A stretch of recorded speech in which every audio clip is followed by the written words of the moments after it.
All right, y'all. We get praise, esteem, and honor to Abba and Shamaim. In the name of Yahushua HaMashiach this day. We're going to pick this up in John chapter 5, verse 39. Search the scriptures, for in them you think you have eternal life, and there they will testify of me. You would not come to me that you might have life. I receive not honor from men, but I know you, that you have not the love of Elohim in you. I come in my Abba's name, you receive me not. If another shall come in his own name, him you will receive. How can you believe which receive honor one from another, and not the honor that comes from Elohim only? Do not think that I will accuse you. The Abba, there's one that accused you, even Moses, in whom you trust. Had you believed Moses, you would have believed me, for he wrote of me. But if you believe not his writings, how should you believe my words? All esteem and praise to Abba and Shamaim in the name of Yahushua HaMashiach. Ecclesiastes chapter 2, verse 12.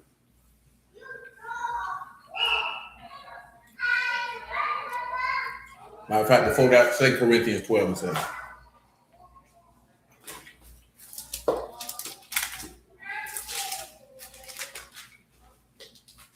Peace, Brother Omar, because I still want to harken back to that.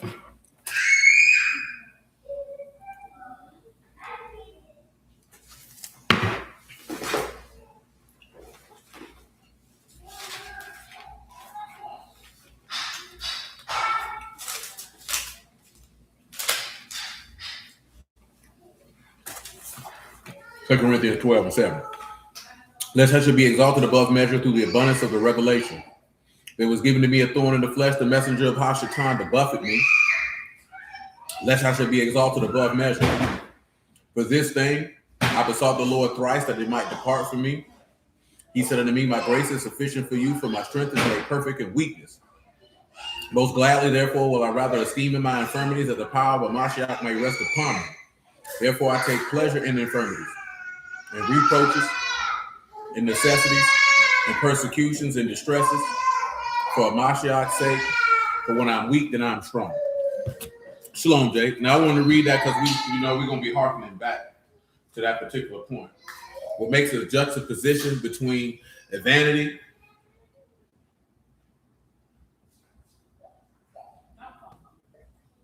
and vexation of spirit. Shalom, Sister Regina. Oh, it's all gravy. Praise Yahuwah indeed. And then, we make the juxtaposition of Solomon's statements in chapter 5 about money. When we get to that, I'll read Matthew 13, because we read some other passages about it in Luke and in Matthew 6. Shalom, Brother Marcus, man. Shalom, Miguel, as it pertains to that. Because like I said, we have to have a just weight and a just balance, because some people will take things and be like, you're greedy for money.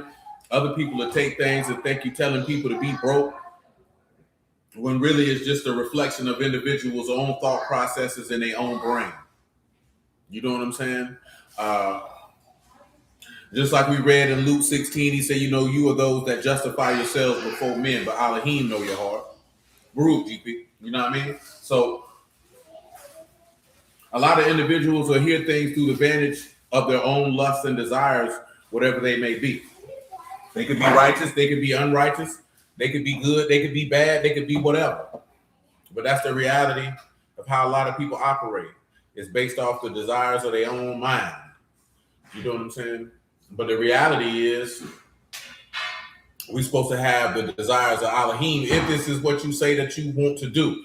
I seen a young lady in this Hebrew group, and I don't even know how I got in the group, but they were posting about, hold on. Let me read the question, what the lady had, man.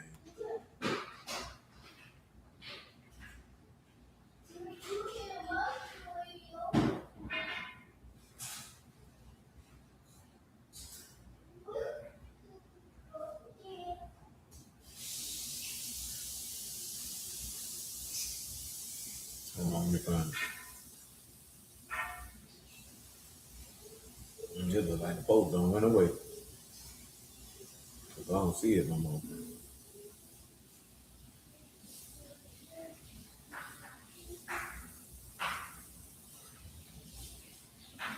Oh, there it is. So the person asked, hey, any of you guys had an addiction like smoking, drinking, pornography, etc., while in the truth? How did you deal with it? Sometimes I feel unworthy to be in this truth because of my vices. I even prayed for the Most High to take them away from me, but I just kept doing the same thing again and again. I once fasted for 2 days hoping it would take away my vices, but it only got worse. I don't even pray anymore. It feels like I'm disrespecting the Most High. Please do share possible solutions or your own personal experiences or hurdles in this truth. Now, with that being read, right, how would any of you answer what this person just stated? You got vices. How do you get past the vices? I've been praying. I fasted, and these things didn't go away.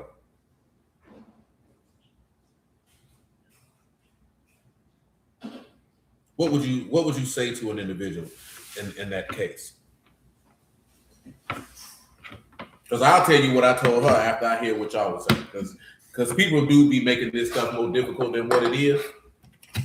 But I also believe that's because of a certain set of socialization of how you view these particular vices.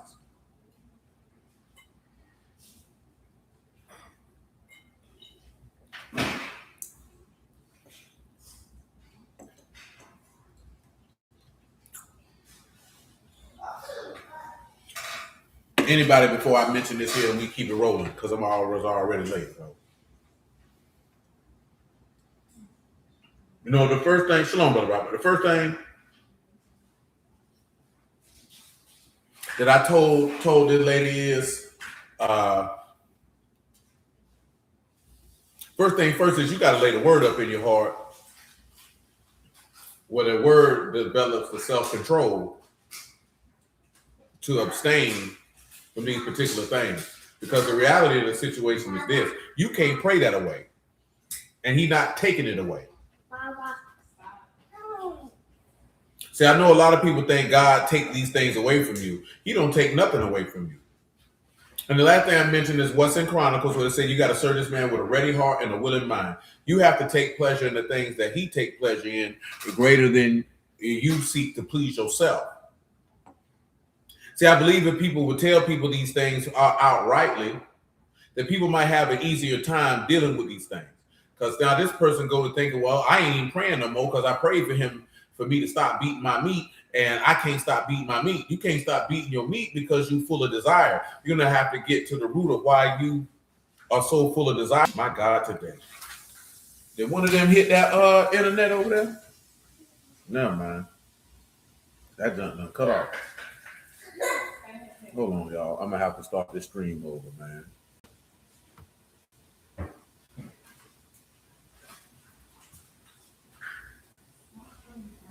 Hold on, let me see something real quick. If I ain't got to start it over, I'm not going to start it over.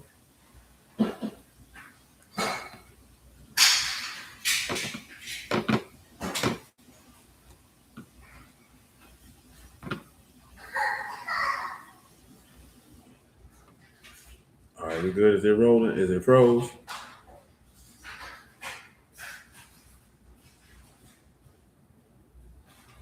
I can't tell if it's froze or not. Me doing that, I can't help myself. All right, cool. It ain't froze. So we keep on rolling. We ain't got to stop. So check it. Because all right, cool. Because that's what a lot of people get told. Ask God to take X, Y, Z away, he'll take it away. It don't say that nowhere in the word. Word tell you, I've hid your word in my heart that I might not sin against you. He told you to take up your stake daily and follow him and deny yourself. He said, hey, I die daily. You have to put those lusts to death. Man told you, hey, man, you know what I'm talking about? See, I was a drinker and I enjoyed it for a long time. I seen how it was affecting my body, made a choice to stop. I want a relationship with the Most High more. Don't get me wrong, I still, and get some, right? And that's another thing that people get it twisted. Just because they thinking that you shouldn't even want to have the desire. Now, the desire can blunt itself out over time with repeated mortification, but having the desire in and of itself didn't mean it didn't work. Because see, people look at it, oh, you have the desire, but as long as you don't give in to the desire means nothing. Say, what would you say for people who say the Lord took the desire, taste for things from them? People say that a lot because that's just what individuals say. You know what I'm saying? When really, more than likely, is because they had no longer had a desire to continue to do it. You know what I'm saying? So they put it down. Because this man don't take desires away. When Peter tell you arm yourselves likewise with the same mind that a Mashiach who suffered in the flesh, and he that suffered in the flesh ceases from sin, that he might live the rest of his time to the will of God and not to the lust of the Gentiles, is because they made themselves a new mind to where I don't have a desire for this anymore. Because see, God don't jump in nobody and make them do nothing. He ain't taking away nothing. There's not even evidence anywhere in the word where he took a desire away from somebody. He gives people over to their desires. He'll give you an exit strategy from your desires. Because remember, he said there's no temptation uncommon to man, and in all temptation, he make an exit. That's why he say, pray that you don't enter into temptation. You know what I'm saying? He say, watch and pray, for the ruach is willing, but the flesh is weak. So this man can get you away from your temptations. Remember, Mashiach say, you are those who were with me in my temptations. You know what I'm saying? But most of the stuff is just individuals don't want to exercise any discipline. If one of the fruits of the spirit is temperance, which is self-control, that means that self-control is a byproduct of laying the word up in your heart. When you don't lay the word up in your heart, then yeah, you're going to beat your meat. You're going to watch that porn, you're going to masturbate, you're going to smoke, you're going to drink, you're going to lie, you're going to steal, you're going to do all that because you don't have any discipline. Or as Proverbs says, a man who doesn't have control over his spirit is like a city broken down without walls. So we haven't talked about that specifically in a long time, but one of the elements of the word is discipline. It's discipline. You know what I'm saying? And indeed, Emma, the purging process. You have to purge that stuff out. You know what I'm saying? And you purge it out through the word. But discipline is not something that is spoken about, whether Hebrew or Christian, with a lot of people with the word. This is a consistently applied discipline endeavor. You know what I'm saying? See, people would rather God just snap a finger and take stuff away when that's not how he operates. It's how he's never operated in that fashion. You just don't operate that way. You know what I'm saying? Because it tell you in the text, I'll give you over to your own desires and see what your end gonna be. So if he's giving people over to their desires, that means he can keep people from their desires. And giving you over to your desires is just, hey, I'm not going to protect you from yourself anymore. Go for it. Go for it. Because this is what you want to do anyway. You know what I'm saying? Hey, stop coming over here running around playing. It's not time for that. Hey!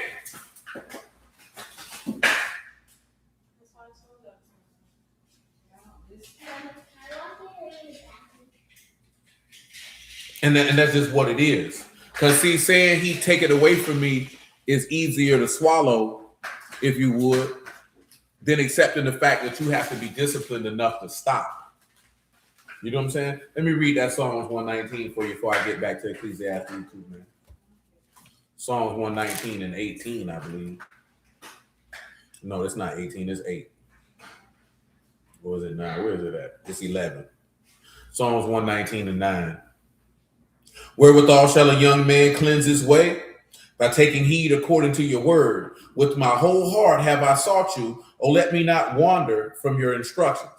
Your word have I hid in my heart, that I might not sin against you. Now, that's something I've always told you, man. You know what I'm saying? The process with this book, man, you got to lay the word up in your heart, man. It's got to be in the seat of your soul. And a lot of individuals don't do that. See, laying the word up in your heart and memorizing it are two different things. See, people think because you memorize it, you've laid it up in your heart. Just because you've memorized something don't mean you've laid it up in your heart. To lay it up and treasure it in your heart, meaning like it's like, listen, man, I was talking to somebody about this the other day because they just don't understand it.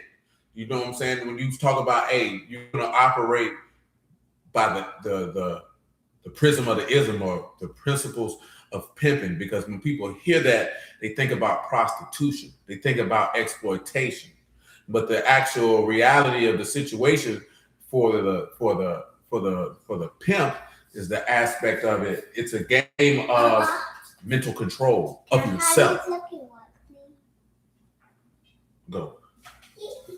You know what I'm saying? It's about the aspect of having control over oneself and living by a code and principles and knowing how to interact with individuals to get the desired result that you seek to achieve. So when you take back and you in the word, there's a desired result that you seek to achieve.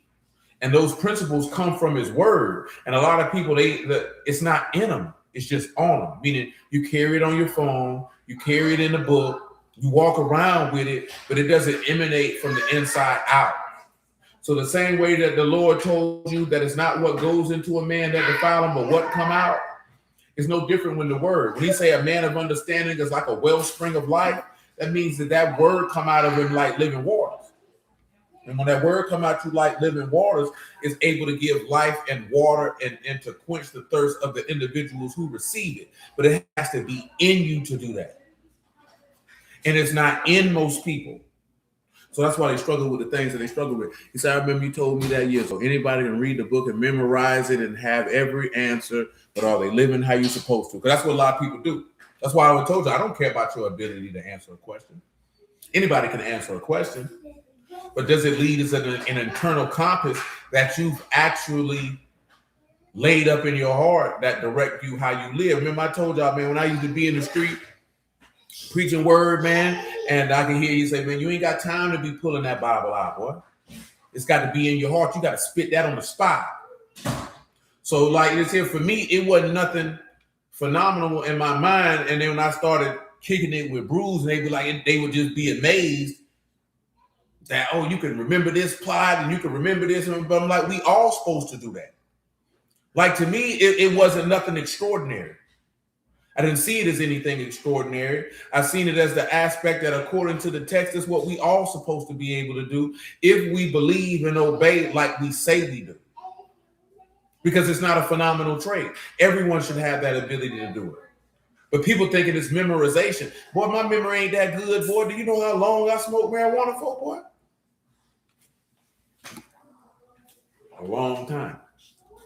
Heavily at that.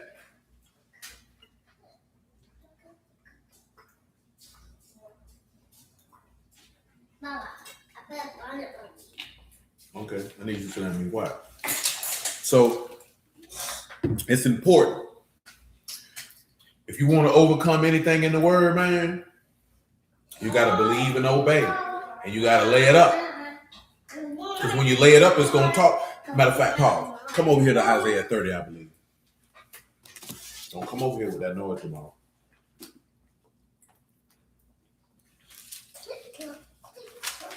Daddy got it. Stop. That's a lot to pay, Mama. Didn't I just say stop, son? Didn't I just say stop? I'm not joking or playing. Isaiah chapter 30. Boy, you're going to want me to uppercut you in your throat, what? Yeah, I have 30 and 17. Go see your mama, Joanne. Stop messing with them arms. Stop. Don't take that stuff off of there. Leave it alone. 1,000 at the rebuke of one, and at the rebuke of 5 shall you flee till you be left as a beacon upon the top of a mountain and an ensign on a hill. And therefore will Yahuwah wait, that he may be gracious unto you. And therefore will he be exalted, that he may have mercy upon you. For Yahuwah is an Elohim of judgment, Baruch to all they that wait for him. For the people shall dwell in Zion, at Jerusalem shall weep no more. He will be very gracious unto you at the voice of your cry. When he shall hear it, he will answer you. The Lord give you the bread of adversity and the water of affliction. Yet not shall your teachers be removed into a corner anymore, but your eyes shall see your teachers. Your ears shall hear a word behind you saying, this is the way, walk you in it. And when you turn to the right hand and when you turn to the left. Now, what do you think that this verse 21, well, verse 20 and 21 is referencing? What do y'all believe verses 20 and 21 are referencing? What's happening with Yeshayael, man? What y'all think that's referencing, man? Verses 20 and 21 of Isaiah chapter 30, man. What you think that's referencing, man? What do you think that's telling you? I'm going to read you something in Proverbs 4 real quick, like though.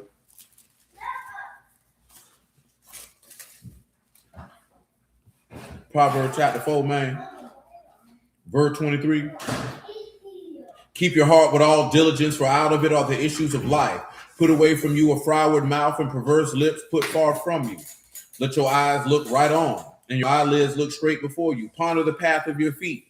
Let all your ways be established. Turn not to the right hand nor to the left, but remove your foot from evil. John 1:14-6, you're dealing with the way, right? Now this, what I just read right here, and what's in this Isaiah going to reference back to what we were talking about with them straits.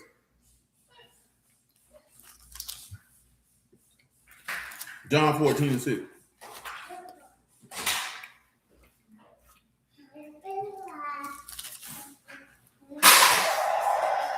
Yahushua said unto him, I'm the way, the truth, and the life.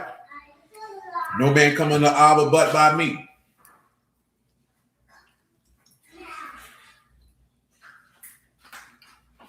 And I get why you would choose that path. But let me read verse 20 again. Though the Lord give you the bread of adversity and the water of affliction, yet shall not your teachers be removed into a corner anymore.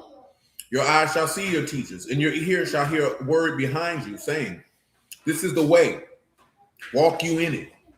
When you turn to the right hand and turn to the left. Hey, cut it out. Get that, put that down. Get that sock off your hand. Go sit your black behind down somewhere.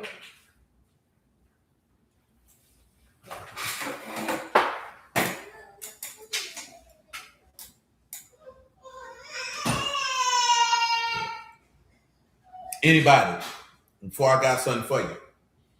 He said, you hear a voice to tell you, this is the way, walk in it. Won't go to the right hand or to the left. Told you just ponder the path of your feet. We just were talking about the other day when the donkey put Balaam in the straits and you got to enter into the straight gate. So you ponder the path of your feet. You don't go to the left. You don't go to the right. Keep it straight ahead. Come over here to 1 John 2:27.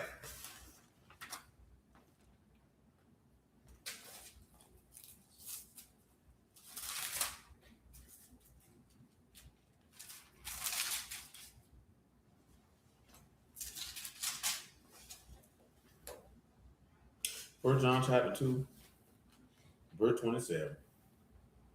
But the anointing which you have received of him abide in you, and you need not that any man teach you. But as the same anointing teach you of all things and in the truth, and is no lie, even as it have taught you, you shall abide in him. And now, little children, abide in him, that when he shall appear, we may have confidence and not be ashamed before him at his coming. If you know that he is righteous, you know that everyone that do righteousness is born of it.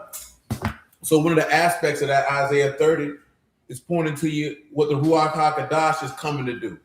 Because the Ruach will be in you. And it'll keep you to the left hand and to the right. That you don't go out the way.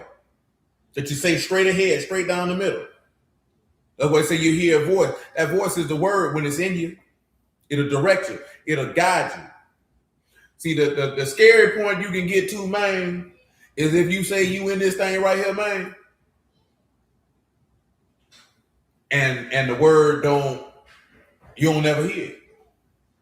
See, again, it's never going to be an instance of John chapter 6, verse 13, man. That word, it's alive. It's going to converse with you. That's what Isaiah 30 is pointing to you about, of his Ruach being in you and you being in it. But when you're not in the Ruach and the Ruach ain't in you, or as it says, in the Galatians, you're going to do the things that you ought not, because the flesh lusts against the spirit and the spirit against the flesh. And you have to keep things regulated to the word. Is this what you want to do? See, I always clarified on if this is what you want to do, because this ain't what a lot of people want to do. A lot of people came to the word, man, for a lot of different reasons, because a lot of people use different, for lack of a better term, different recruiting approaches to draw people to it. You know what I'm saying? See, we ain't never used nothing but Yahushua to draw people to it, man. And we talk about that to attract people to it. We ain't use nothing but the gospel, man. So don't put yourself in a position where you can be tempted, knowing that you're weak in that area. Yeah, definitely don't. That's why he say, pray that you enter not into temptation, and to watch and pray. For the flesh, the ruach is willing, but the flesh is weak. You know what I'm saying? But even when you in a position of temptation, he make way of an exit. But this is the truth of the matter. We didn't talk about this before. That's why he say there's a provision for when they say willful sin, he say save in situations of ignorance or weakness. Because you could be in a situation where you weak in the flesh, you didn't really have it wasn't your intent to go do that, but you fell victim to your own weaknesses. That can occur. You know what I'm saying? Versus somebody who plotting and planning to go after they lust and fulfill it. You understand? But the reality is you have to know yourself. And most people are not self-aware. I use these things because I remember this stuff I used to talk to people with in the street years ago. That's why I always use that, man. Like, if you know you weak for women, why would you go to a strip club? You know what I'm saying? Why would you go in there? That is a recipe for disaster. You're going to fail. You're going to fail. First quarter, you know what I'm saying? That's what's going to happen. You know what I'm saying? I remember, okay, Shalom, Brother Ernest, man. Like, okay, I stopped smoking reefer. Some people can't go around people when they stop smoking reefer because they're going to be tempted for it because you're weak for it. I'm talking about I can go right around them. It didn't matter because I'm not on that. My desire to fulfill the will of God is greater than a split. But a lot of people, my dog just mentioned this today, and it harkened back to what Big Cud taught me a long time ago about not letting people have power over you. A lot of people allow external things to have power over them. So whether it's the porn, whether it's the weed, whether it's the women, whether it's the alcohol, you know what I'm saying, whether it's outside validation, whatever the case may be, that has power over you. But we know that where the word of the king is, there's power, and that word power again translates to mastery. So where the word of the king is, wherever the word of Yahushua is, there is mastery or control of oneself. Let's just look at the English definition of mastery. That's Ecclesiastes 8 and 4 for those who don't know. Or 8 and 5, one of the two words, one of the two. Somebody will look it up and tell it. Because you know niggas be quick to say, that ain't the verse, he lying. See? You know, your mammy.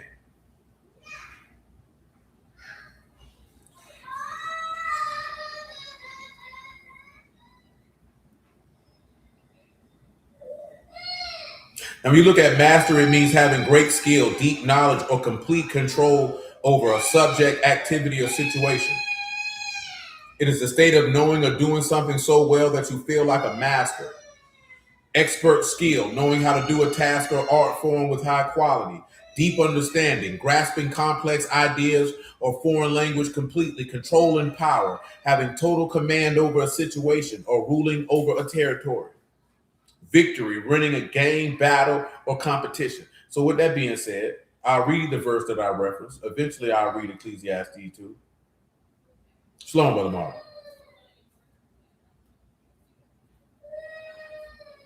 Ecclesiastes 8 and 4.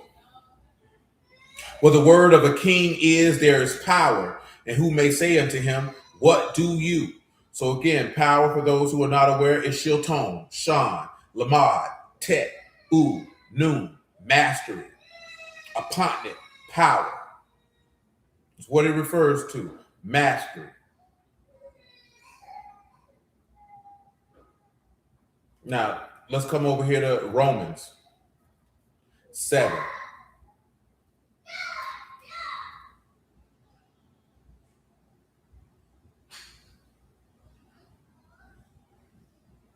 Verse that? There it is. Romans chapter 7, verse 22. I'll make it 14. See, a lot of people think that this is referring to that Paul sin when he's just really discussing the conflict between the flesh and the spirit.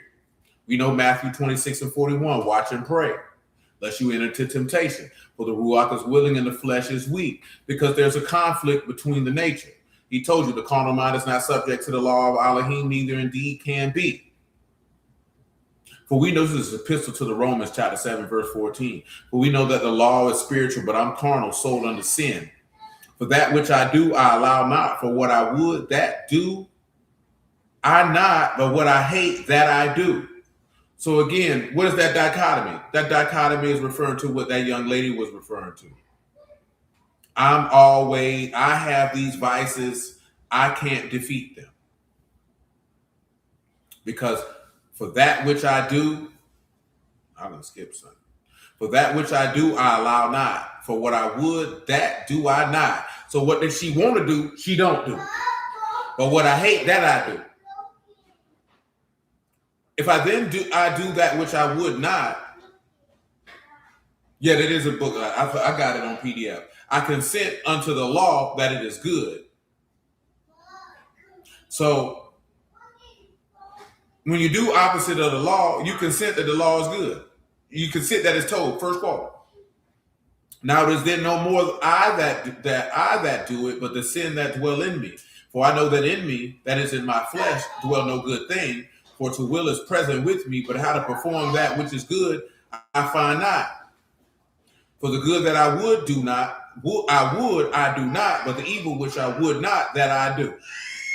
Now if I do that I would not, it is no more I that do it, but the sin that dwell in me. I find then a law that when I would do good, evil is present with me. For I delight in the law of Elohim after the inward man. It tell you that in Psalms 37. Tell you that in Psalms 40. He told you in Jeremiah that that's what the new covenant would be, that he would put his law in your inward parts. It take us back to what we referenced in Chronicles in regards to serving with a ready heart and a willing mind, that you take delight in the law of God in your lev. Now, I'll give you the Greek word for inward man here. You know he desires wisdom in your inward parts. Inward here is eso, the internal inner man, within, the soul, the conscience, inside. With a lot of individuals, they don't delight after this man word in the inward. So when you don't delight after it in the inward, then you're going to have a pleasure of your flesh that is with you. You're going to fulfill what you want to do. Again, it goes back to what are we talking about? 1 Chronicles 28:9, that you got to serve this man with a ready heart and a willing mind. You got to have a perfect heart and a mind that delight in the things that he delight in.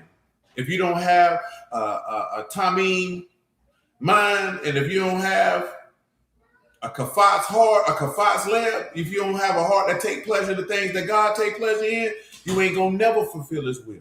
And that's what people don't want to hear. This is why people done took their man word, and it's always about the cut. It's about beating down the doctrine. That's why you can meet somebody, and the first thing that they want to ask you about is what your doctrine is. That's why these people own that type of time.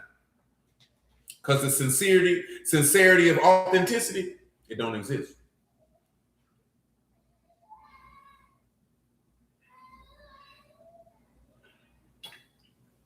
It don't exist. I think we've been socialized to be faking and flogging in the word for so long, man, based on where we live at.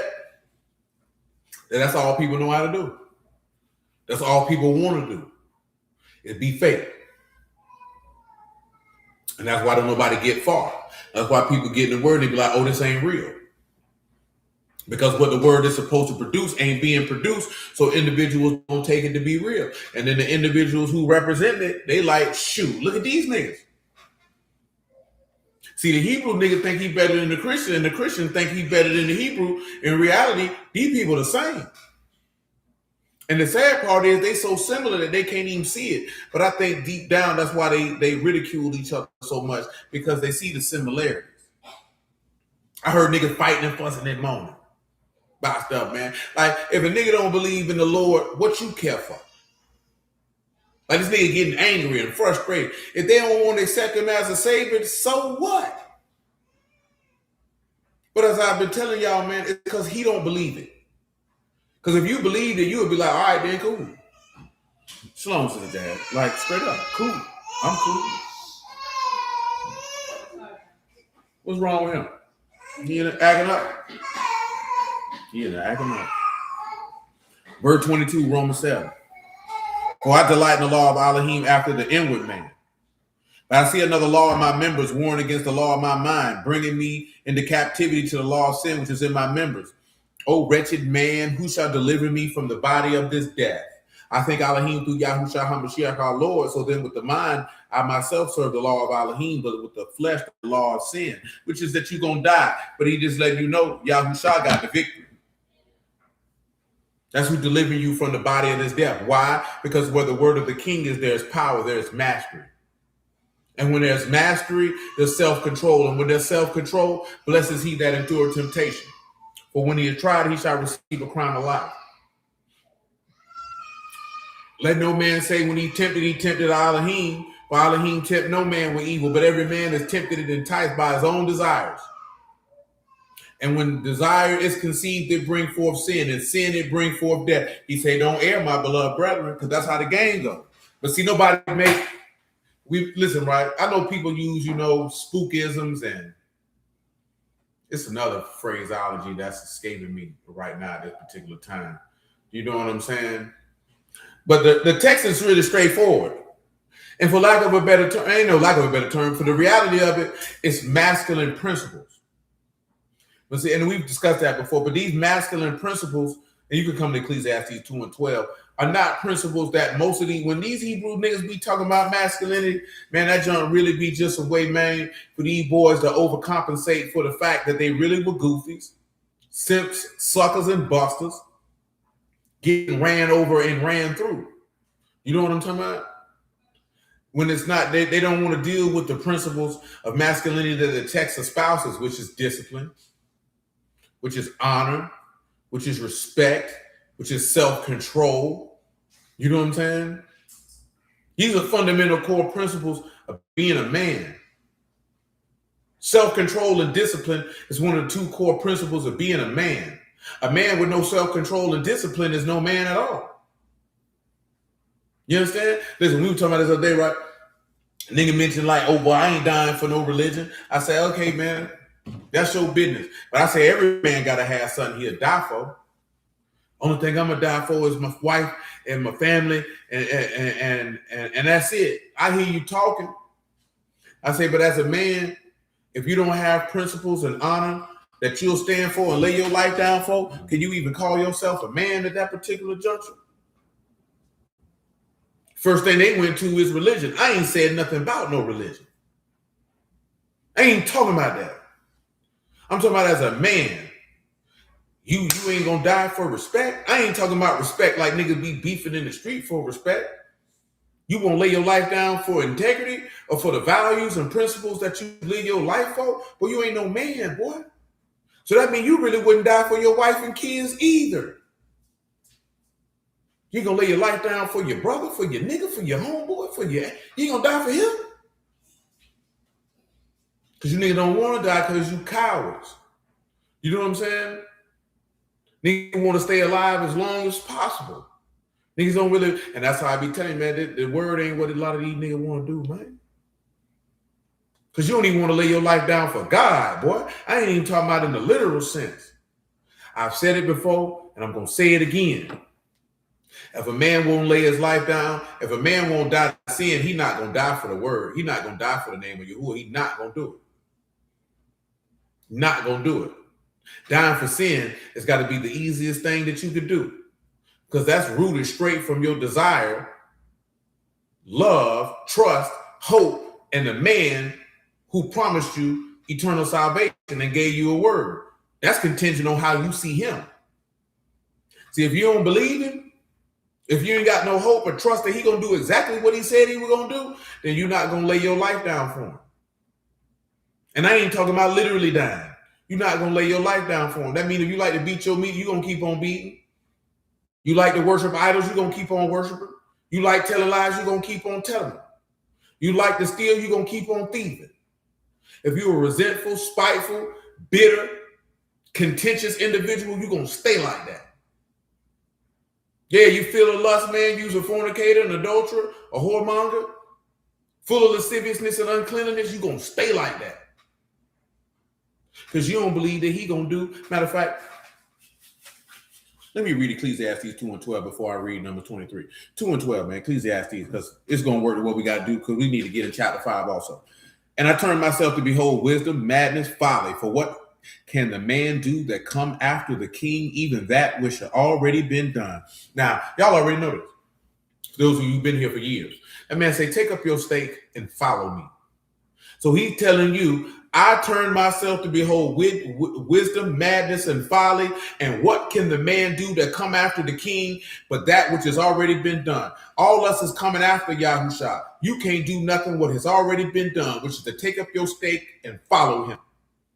So when we I referenced 1 Peter 4 several times this evening. I'm going to read it off the paper. Come to 1 Peter 4 and 1. Y'all know what it says. This ain't your first rodeo out here, man. Y'all know what Peter told us. 1 Peter chapter 4, verse 1, man. What are you doing, Don Joanne? Come on and sit down.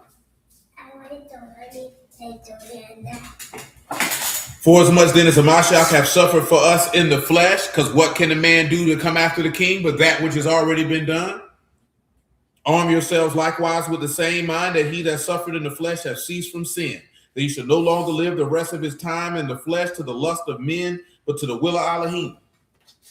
What he told you, take up your stake daily and follow me, which means you have to mortify your members. You have to put that to death. Well, how do you put it to death? I've hid your word in my heart that I might not sin against you. If the word is in you, not on you, then you can mortify whatever lust you have. I've mentioned 1 Chronicles 28 several times. Let's read it off the paper. You gonna read it off the paper, Joanne? Why? Because you don't know how to read. Why you don't know how to read? Because you're only 4 years old. That don't mean climb up on me and play. It's time to play. It's time to work. It's time to cook up work and put it on the street. That's what it's time to do. Cut that out. There's no time for that. I said cut it out. 1 Chronicles chapter 28, verse 9, man. And you, Solomon, my son, know you the Elohim of your Abba, and serve him with a perfect heart and a willing mind. For you who will search the hearts and understand all the imagination of the thoughts. If you seek him, he will be found of you. But if you forsake him, he will cast you off. That man already gonna search your inside parts to see what your desires is, man. That's why your heart got to be perfect and your mind got to be willing. Got to be. You understand? It got to be. And when it is, then you'll be able to do that which the king has done before you. You understand how that works? Can't do nothing. What can the man do to come after the king, but even that which have already been done? What has been done? Greater love hath no man than this, that a man lay his life down for his friends. You understand? Verse 13. Then I saw the wisdom that excelled folly, as far as light excelled darkness. The wise man's eyes are in his head, but the fool walk in darkness. And I myself perceive also that one event happened to them all. Then I said in my heart, as it happened to the fool, so it happened even to me. And why is I then more wise? Than I said in my heart, this is also vanity. So what did this come in at? Let's go to Luke. Let's go to Luke 23. We already spent a good amount of time around there in Luke 23. Let's take a look at it.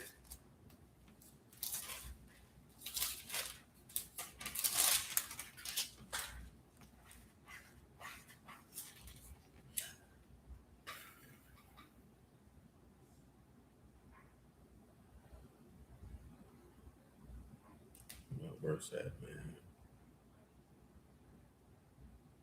Luke 23 and 39. And one of the malefactors which were hanged railed on him, saying, if you be a Mashiach, save yourself.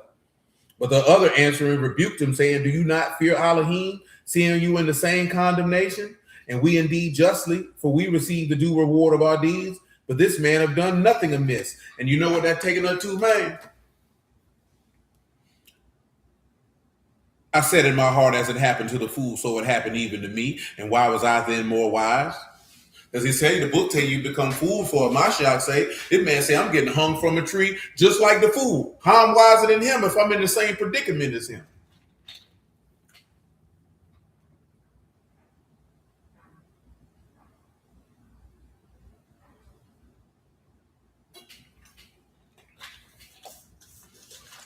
And that's why he said, this is also vanity. It's emptiness. So what does that tell you? It causes you to have a particular perspective in life. It's the same thing that's in one of the Psalms. I think it's Psalms 55. Let me double check. I don't even think I got that song in that book. So let me go over here with it.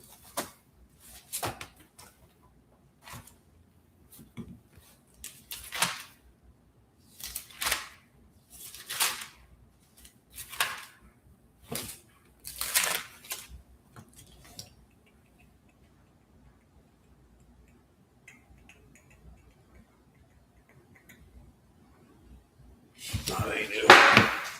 Hold on 1 second, man.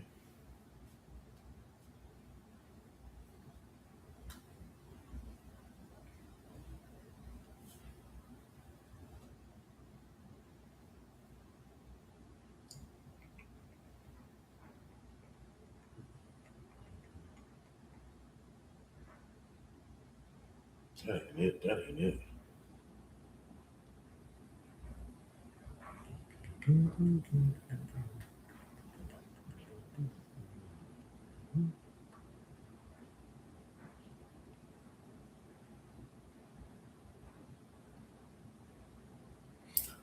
Psalm 73.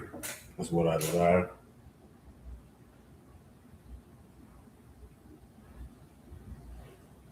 Psalm 73 and 12. Psalm 73 and 12.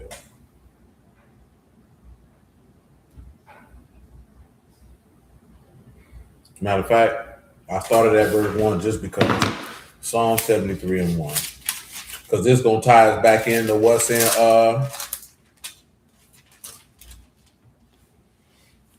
in Ecclesiastes 5 and some of the things we was looking at Wednesday. Truly Elohim is good to Yasharal, such as of a clean heart. But as for me, my feet were almost gone and my steps well near slipped. For I was envious at the foolish when I saw the prosperity of the wicked. This is what happened with a lot of people in the word. I hear a lot of people talk about this here, man. Because you see these sinners, boy, these sinners balling. You know what I'm saying? And then you sit back and look at it. Well, why we ain't got X, Y, Z? Now, when you look at prosperity here, this is shalom, which I already know, which is completeness, soundness, welfare, peace, prosperity, peace, quiet, tranquility, contentment. You know what I'm saying? Now, this ain't even something, this particular thought process that brothers have in 2026 and beforehand, I done heard from a lot of people in the word, boy, they ain't new. Because Asaph writing a song about it that he's seeing it. I'm looking at these boys is prophet. They coming up. He envious of this. Now, some people are like, why would you be? But I mean, it's a natural human reaction, man. It's a natural human reaction. I know Barry done said this before. He said people mama done told him you need another God. Your God keep you poor. Because everybody folk, and I'm be honest with you, right? There's nothing wrong with having a desire for wanting to have a better life. Obviously, that's a given. Ain't necessarily anything inherently wrong if you have a desire to increase yourself financially. But the over saturation, manipulation, socialization, and indoctrination for fiat currency is the reason why so many people are depressed, overwhelmed, broken down, suicidal, mentally ill, so on and so forth. You know what I'm talking about? That's why the women are willing to sell themselves off to the highest bidder. That's why the men are willing to compromise honor and integrity and all righteousness in the pursuit of it. That's why Brews will sit back and look at Christians and be like, well, they doing this right here. And the Christians will look at Brews and say, oh, these niggas ain't got X, Y, Z, all in the name of funny money. Now, again, you don't realize that you've been socially engineered in this capacity. Because it's not by accident. You know what I'm saying? Again, I've always told you, whatever points of view and perspective that you hold, are they organic? Are they organic teachings that came from somebody to give you a particular perspective? Or were you socialized in this way from the media that you consume? Whether it's from social media for most of y'all in this generation, or from movies, music, and television, and books, and print magazines, and print newspapers when they were a thing. that they craft the perspective and worldview that you have. Then you come in the word and you transmute that worldview onto the word. Like we didn't talk about before, right? Because you had social activists who may have been preachers in the 60s, you've convinced yourself that that's what the word was. Man, the apostles wouldn't be doing none of the stuff that people did in the 60s. And if we were able to go back in time, you would ridicule them for it. Remember when we read the part when Peter said, man, what I look like leaving the word of God to wait tables. Boy, if that man would say that now, man, for the proper terminology, he'd be canceled. Because nobody would believe that a preacher of God would say something like that. But that's how they viewed it. I ain't got time to make sure them widows eat. Man, find a good righteous man and set him over that man and let me do what it is that I do. That's not what I'm here for. I ain't got time to be dealing with that. They wouldn't have been out here protesting. When Peter got locked up, them people didn't go protest to the Roman army. They went and petitioned to their God. That was a different time with a different perspective. Again, let me reiterate, that's not to knock the men in the 60s that did any of those things that was in the church. They lived in a time that was different than the first century AD. So their perspective on what to do with the word was going to be different based off the time that they lived in. I'm just giving you a juxtaposition of the time that the men who got the word from the word, they wouldn't have done any of that because that's not what their mission was. There wasn't no equal rights back then. They didn't care about that. There wasn't no racism back then. They didn't care about that. They didn't care about none of that. They didn't really give a damn about trying to facilitate themselves to anyone around them. If they wasn't a Yahudim first, that wasn't their objective. This is looking at it from a cultural context. We like to take the thought processes of the 21st century and the 20th century and put it on a people who did not live like that.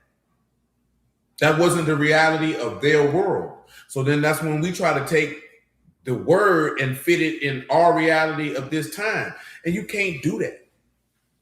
You know what I'm saying? You can't do that. You can do it, but it'll render the word ineffective for its original mission.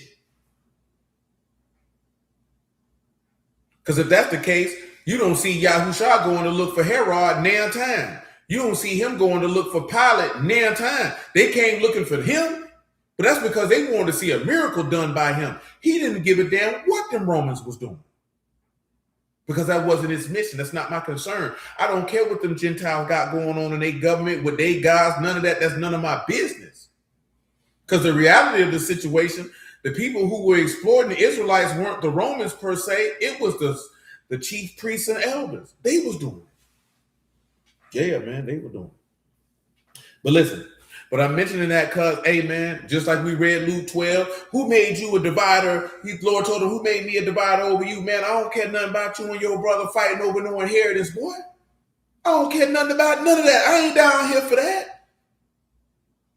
If we was in 2022, 23, 24, 25, or even this present time, and somebody would have heard a preacher say that, they'd be offended. What you mean, who made you? That man didn't care about that.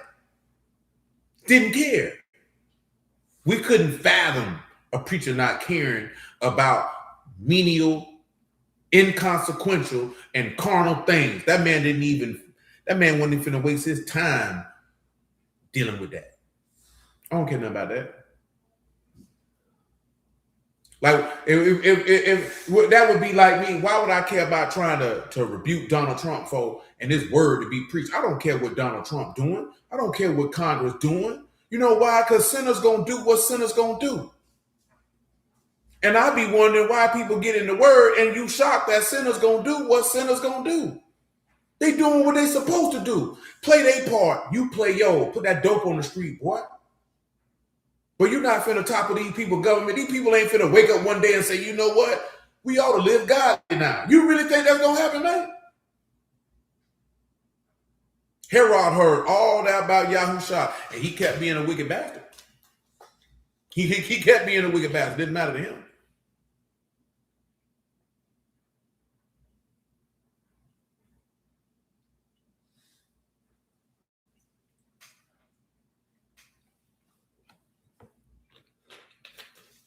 When people seen all the miracles,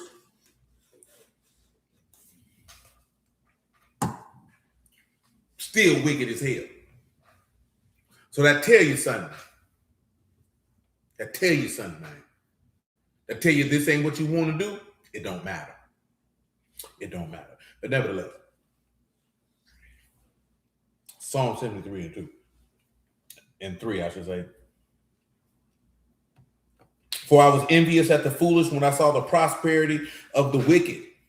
I'll link Psalm 37 with it in a moment. For there are no bands in their death, but their strength is firm. They're not in trouble as other men, neither are they plagued like other men. Listen, you can look at the Rockefeller family, you look at all these rich people, you on the outside looking in, and you like, they ain't in trouble like we in trouble. Let's see what trouble means now, man. They ain't got no affliction like we got. They living it up. This is a reasonable thought process, especially when you're down bad. Trouble here is a mal. Ayin, mal, meme, and lamad. Toil, trouble, labor, trouble, mischief, grievousness, iniquity, labor, mischief, miserable, painful, travail. It's like they ain't got no pain. But one thing I learned early in life, man, you don't know what them people be going through. You know what I'm talking about? But that's another conversation. Therefore, pride compassed them about as a chain, and violence covered them as a garment. Their eyes stand out with fatness. They have more than their heart could wish. They are corrupt and speak wickedly concerning oppression, and they speak loftily. That's what you see in this country every single solitary day. These people's eyes is fat. They got more than what their heart could ever wish for. But pride encompasses their entire being. And they cover themselves in violence because that's all they want to perpetuate. And because of that, they're corrupt in their speaking, especially concerning oppression. Now, let's look at this Hebrew definition for oppression. It says they speak loftily or proudly when it comes to oppression. Oppression here is oshek, ayin, shan, and kuf. So, you know, that's extortion, injury, gain by extortion, oppression, cruelly unjust gain. We know, at least living in America, unjust gain is the way that they live, man. That's what they do. When we look at loftily, that is marom, meme, rosh, uad, meme. That's proudly, high, elevation, or elevated.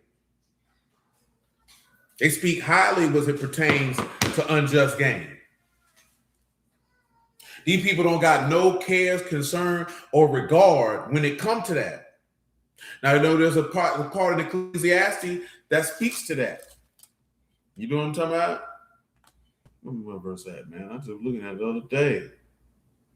No, I don't see it.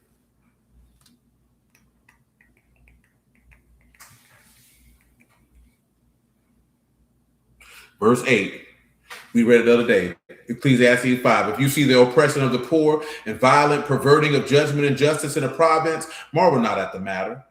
He that is higher than the highest regard, and there be higher than they.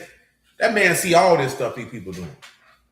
But of course, remember, as he said he told the unjust judge, even though I belong with them, I will avenge them speedily. So especially when you look at black folks, man, concerning this here, because that's why a lot of people be like, boy, ain't nobody coming out of the sky to come save you. You know what I'm saying? This, that, there, and the third. Because you're tired of being oppressed, which is understandable. Wholeheartedly. You know what I'm saying? So you want something to be done about it.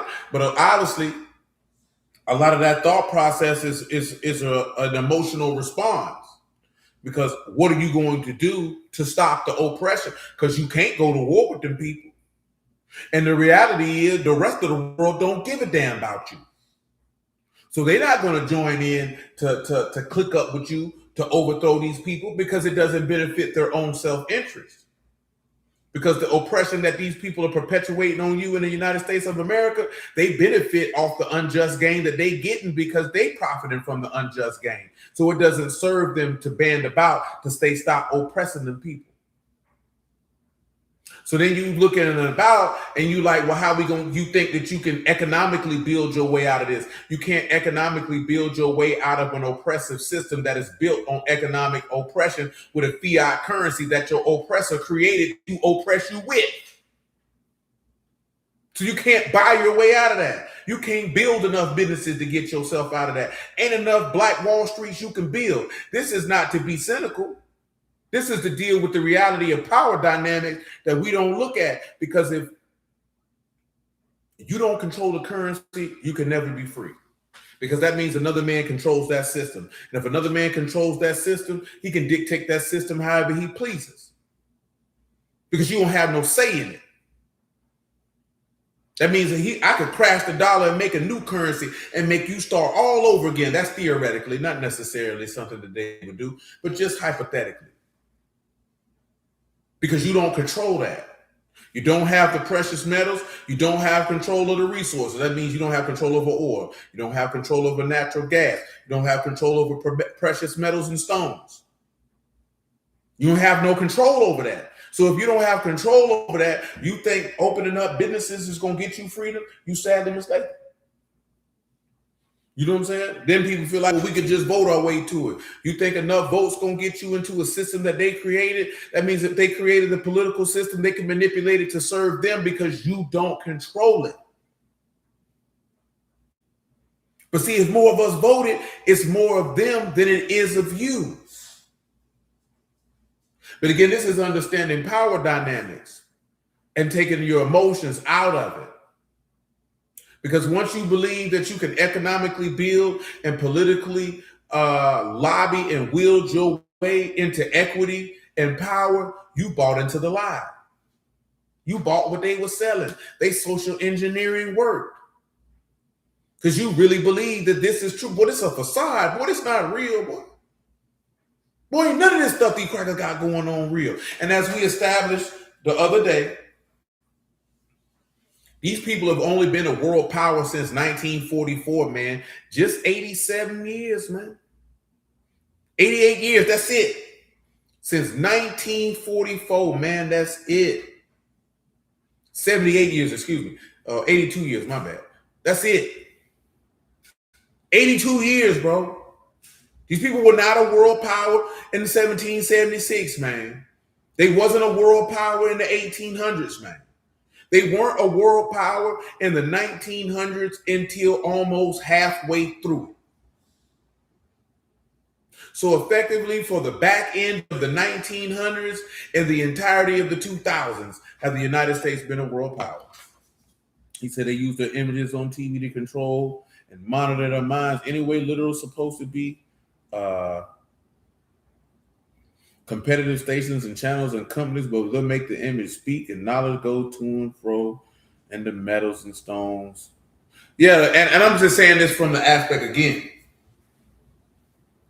This is just an amalgamation of information that I have been able to read and accrue from 1994 to this very moment.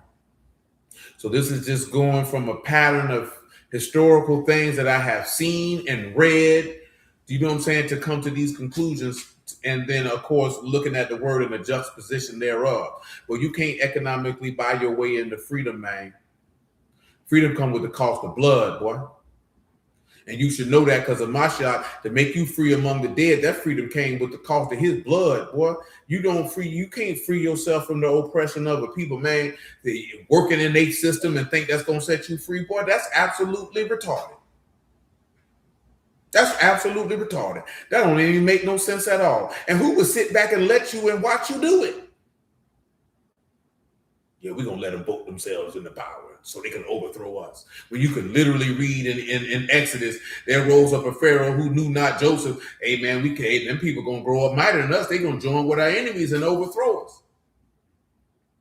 Power dynamics has always been the name of the game, always will be the name of the game, because that's where the survival come in at.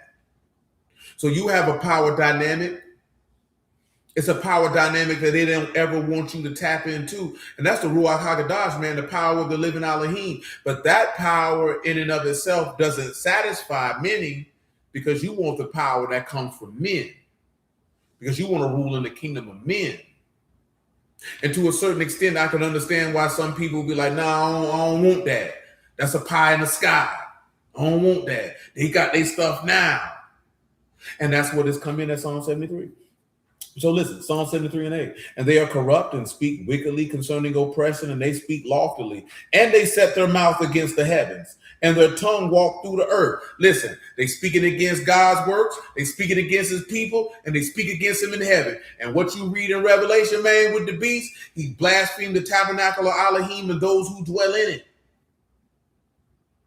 Which is part of the reason why I say, it's harder for a rich man to go through the eye of a needle than to enter into the Malkuth of Elohim. That's what he's referring to because of their attitudes. See, it's just not the wealth.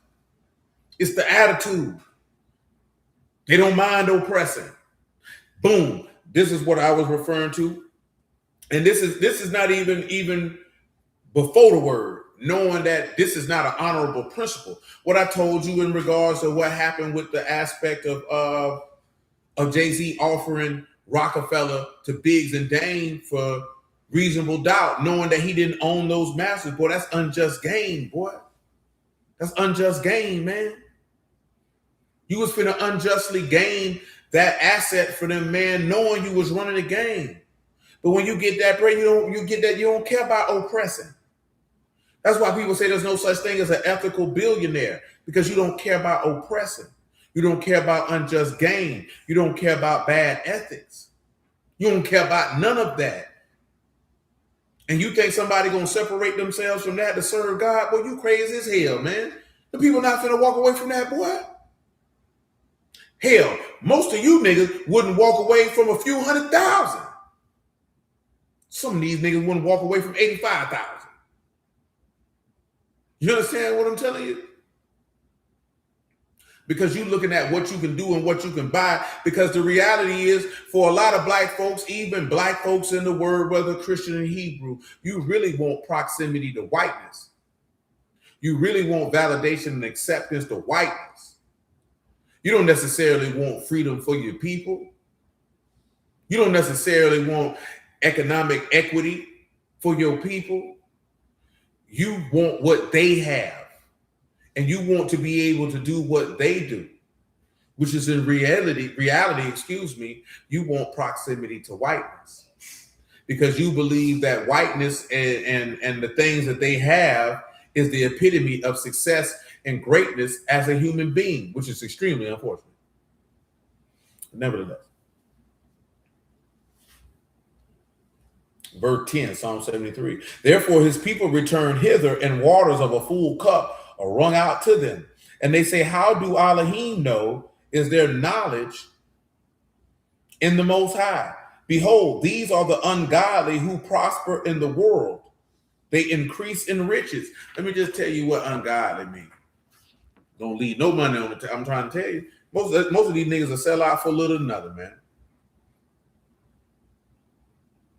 And turn on everybody they know for a couple dollars just to be validated by Mr. Child. Now, when you got ungodly here, that is Rosh, Sean, Ayin, a wicked criminal, a guilty one guilty of a crime, wicked, hostile towards Elohim, wicked, guilty of sin against Elohim or man, morally wrong, a bad person, guilty, ungodly, wicked, men that did wrong, condemned. But in this instance, this is an individual who's hostile towards God. Those who are hostile towards God prosper in the world. And you got to understand something. If somebody's hostile towards you, then they hostile to the ones who serve you. And I think that be the part that a lot of brothers don't be like, what if these people ever shown you to where they won't be hostile towards you? What if they ever shown you that they'll just sit back and let you build and come? What if they ever showed you that they even have that type of capacity? Then, like I said, man, when you really sit and break this down, but these people ain't even really been a world power that long, bro. Some of y'all grannies and granddaddies 82 years old, man. Some of y'all got relatives who were born in the 40s, man.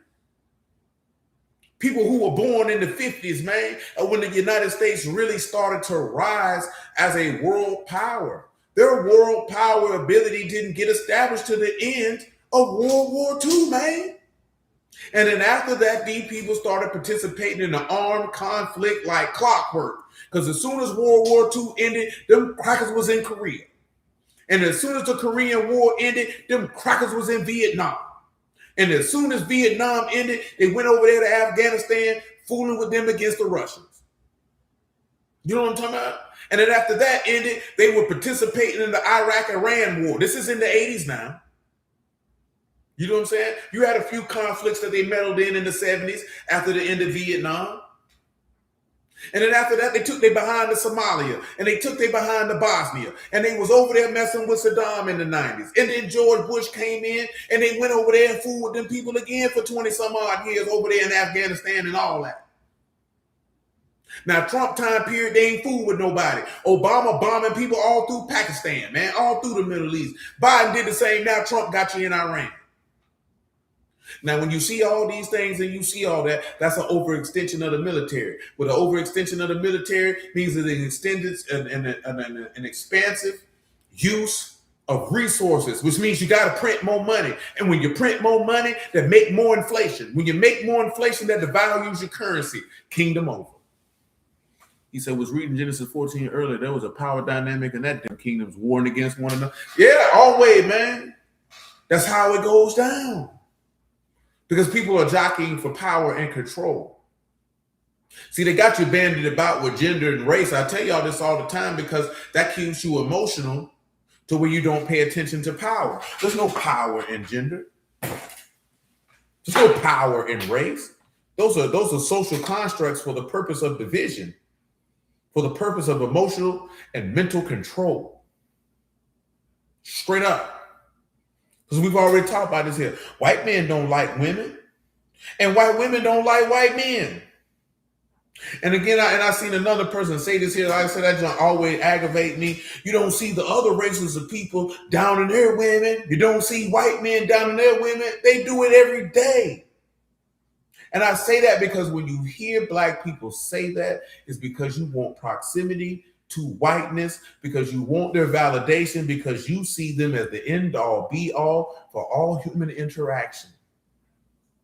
Straight up. You don't even realize it, my nigga. You say, man, the elders of Zion really read and embrace all this down. Indeed, I had that on there, but I don't have time to read it because it's long. It's a long piece of it's in Behold the Pale Horse, though. I got a PDF. I think it'll still let me send it to people, man. But listen. You don't even realize you think like that. You know what I'm saying?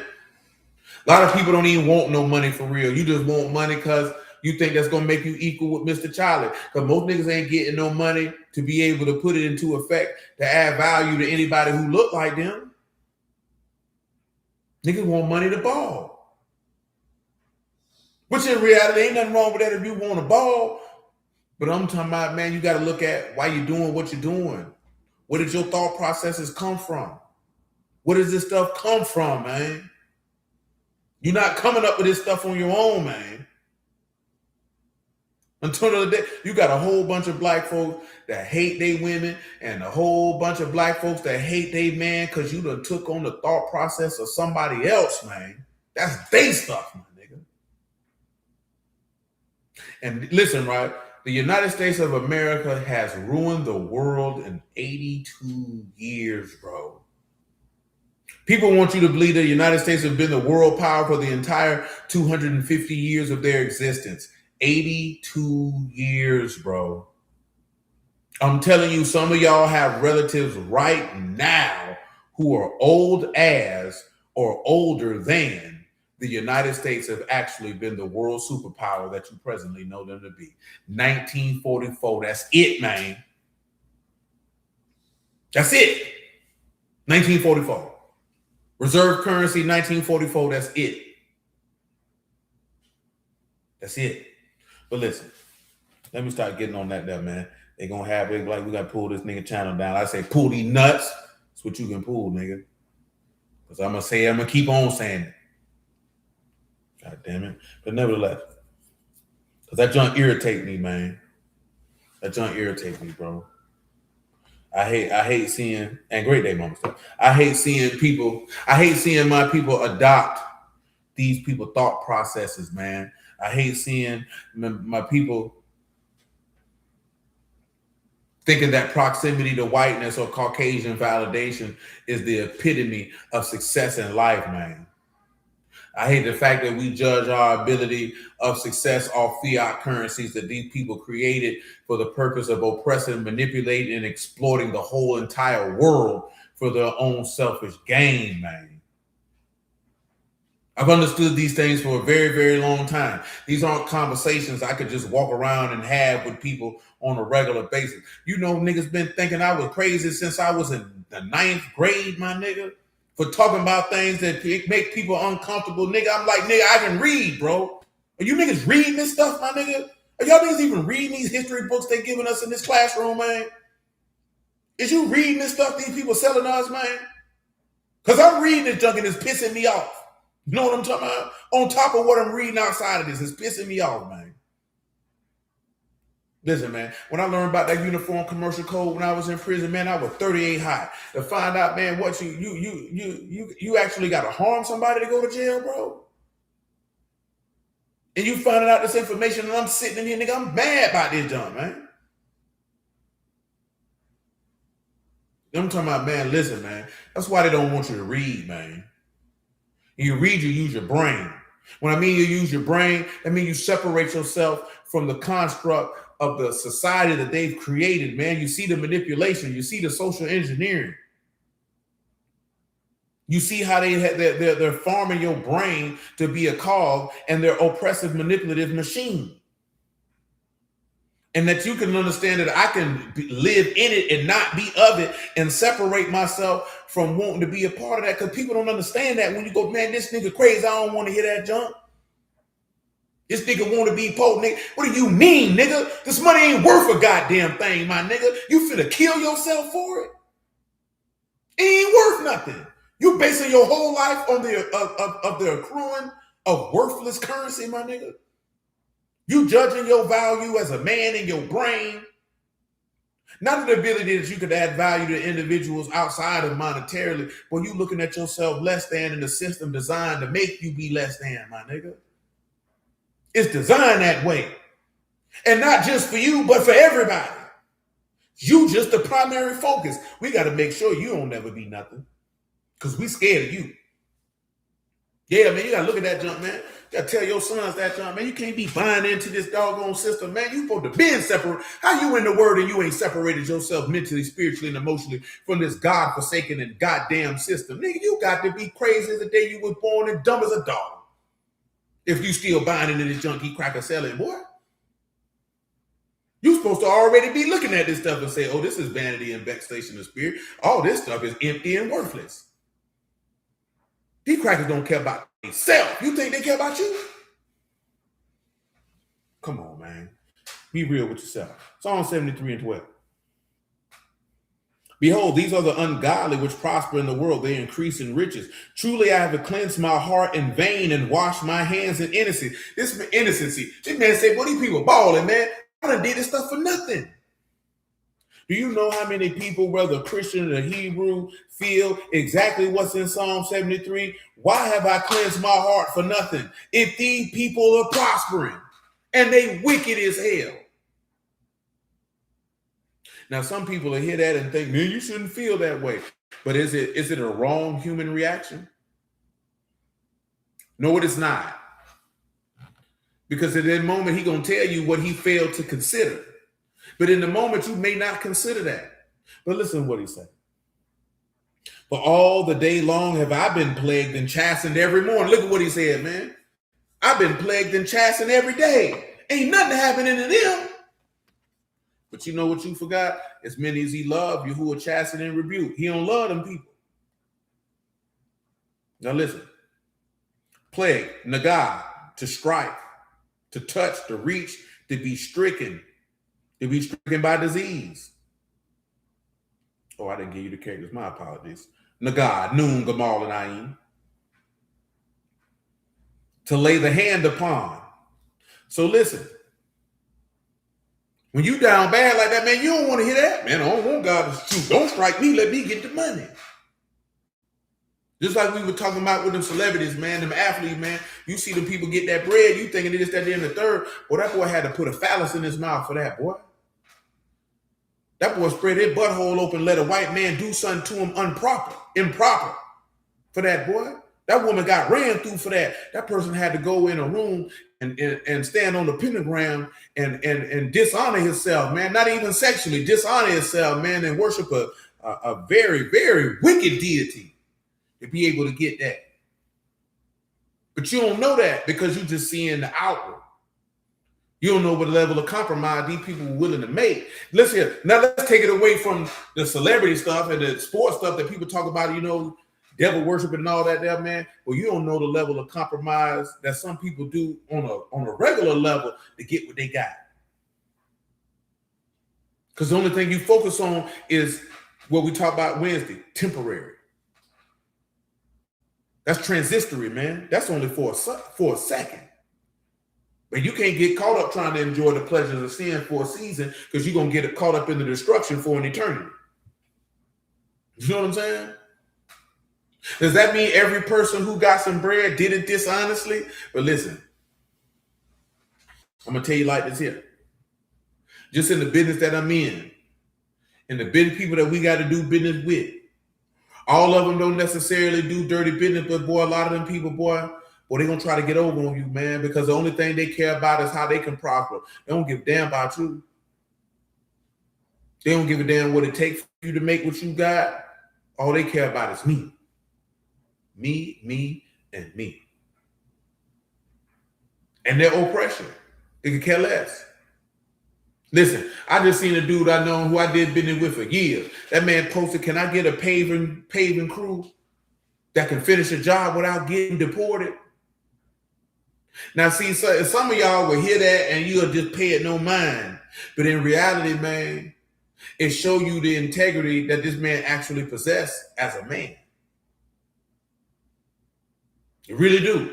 If you understand what he putting down, do you think the song Hotel California is about selling your soul? I don't even know the lyrics, to be honest with you, Sister Regina. I know the song, but I don't know the lyrics. The lyrics don't come to my hand outside of the hook.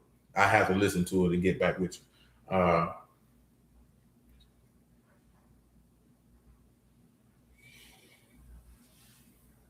When you hear a statement like that, man, that means number one, you don't mind necessarily breaking the law by hiring people that you know shouldn't be in the country.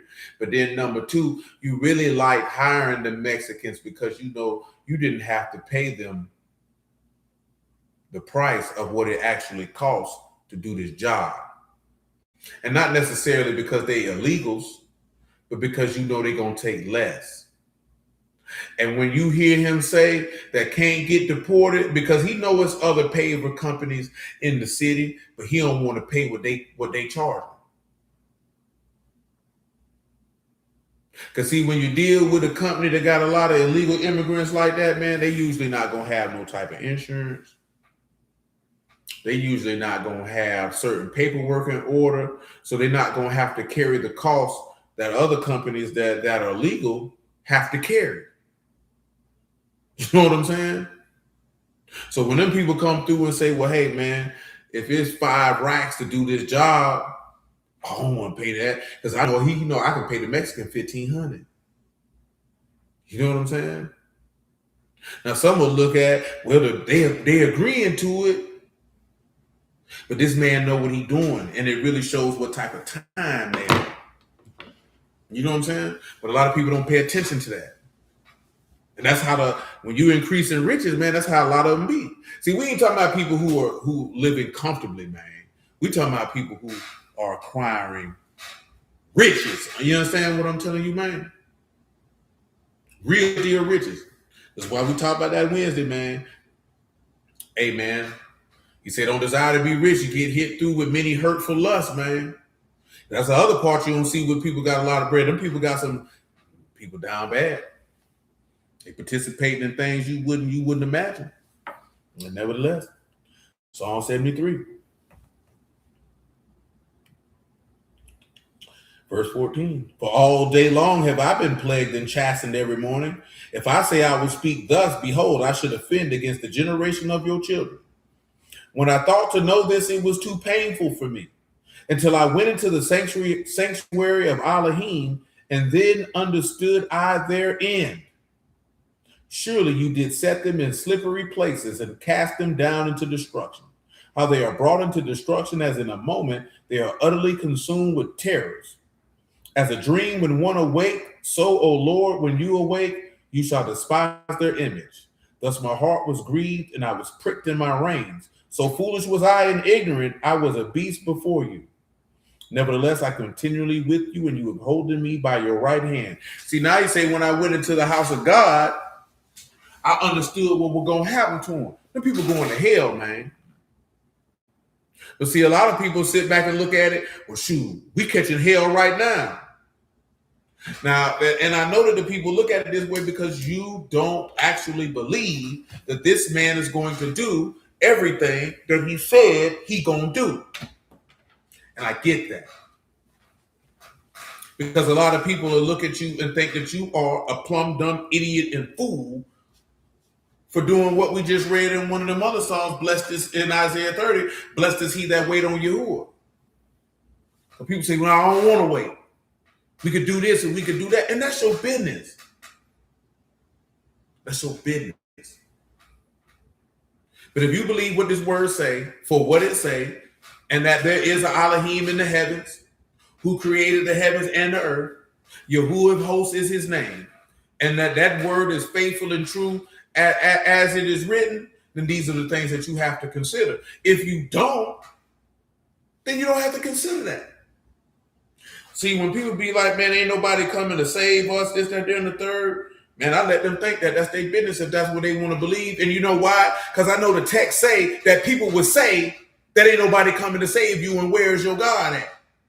I know the book say that people would say that. It's all through Psalms that people would say that, man.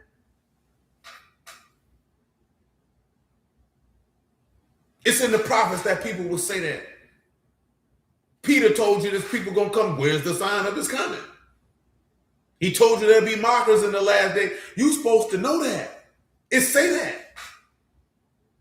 So that shouldn't bother you. But some of them say they believe in the Lord. They believe in Jesus. They believe in y'all. But that's their thought. Why it bother you? I always reiterate this to y'all. Why does it bother you what another nigga don't believe? Why do you let that bother you? Why does that offend you? That joint don't offend me, man. I don't give a damn. If you say the Lord ain't coming back, he ain't coming back again. Let you tell it. What if some did not believe? Does that make the faith of Elohim of none effect? God forbid. Psalm 37. That's what it say, man. Now listen. Now let's just be real. Because we all people here. Man, when you down bad, man, you don't want to hear that jump about, man, them people going to go to hell, man. I want what they got. But that's because you down bad. That's because you down bad. You know what I'm saying? We were talking about this the other day. Why a lot of people depressed in this country? Social engineering is manipulation and oppression. You know what I'm saying? It's very few people that necessarily may be depressed based off of just organic life situations. Most people are depressed, by trying to live up to a particular social standard that can never be captured in this God-forsaken society. So they begin to look upon themselves as less than or worse than.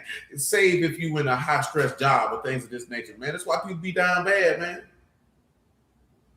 That's why my nephew was down bad. That boy thought, hey, man, I don't know what I'm supposed to, I don't know what I want to do with my life. I'm not a man. Well, you 17. You know what I'm saying? But that's the part of the socialization of the society that you live in, man. That's why you judge yourself by certain standards and thought processes that come from whiteness.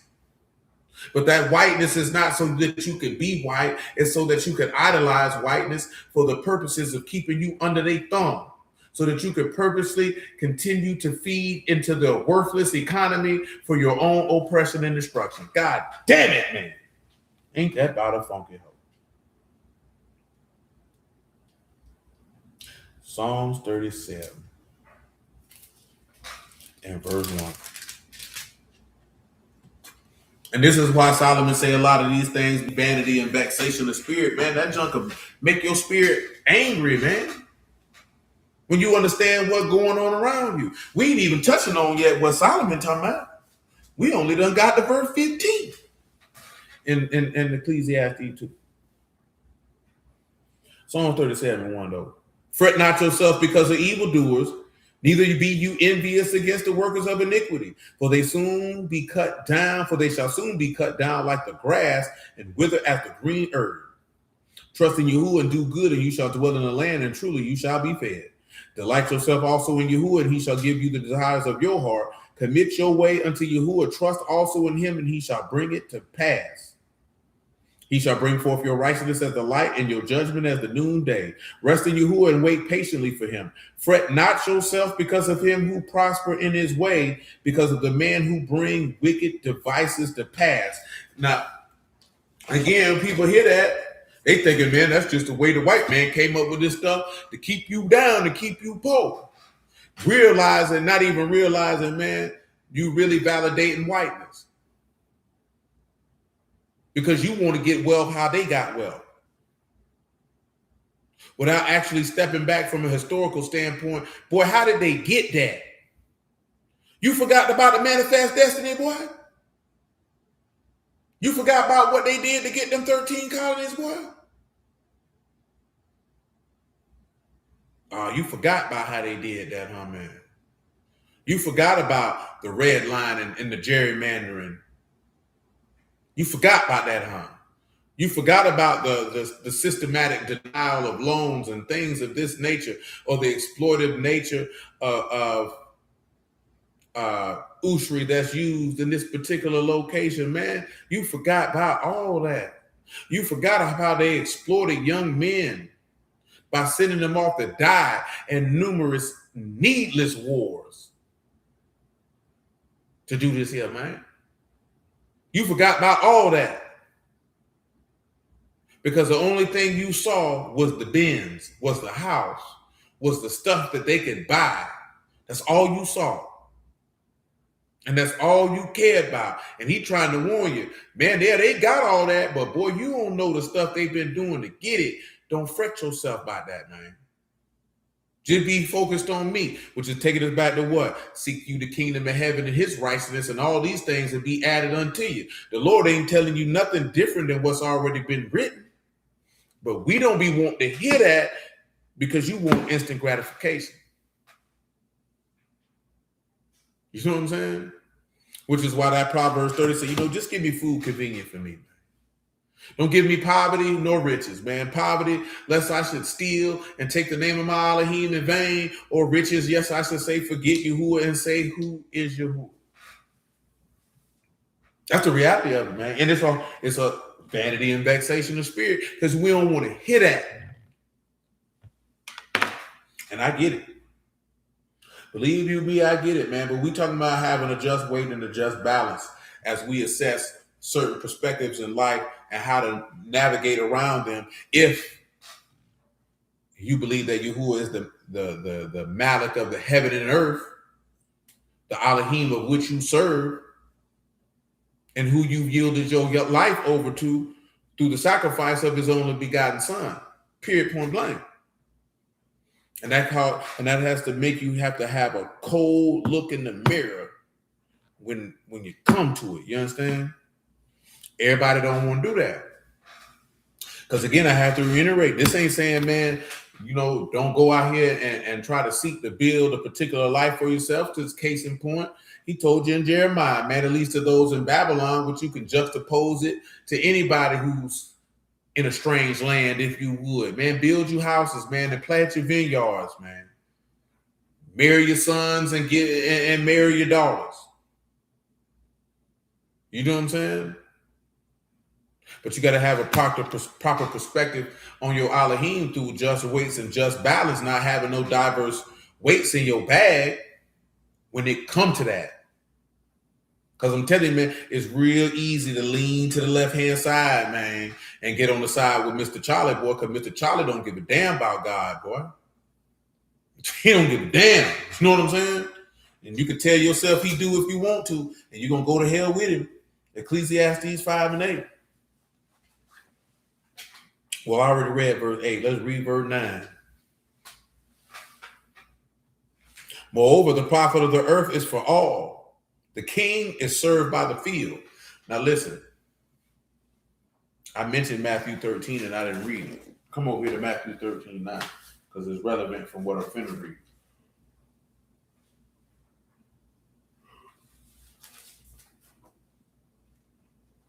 Matthew chapter 13, man.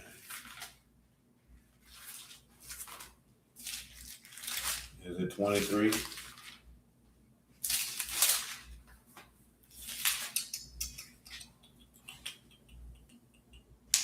Well, that's the end of it. I don't want 23 though. I really want 37, man. I'll read 31 instead.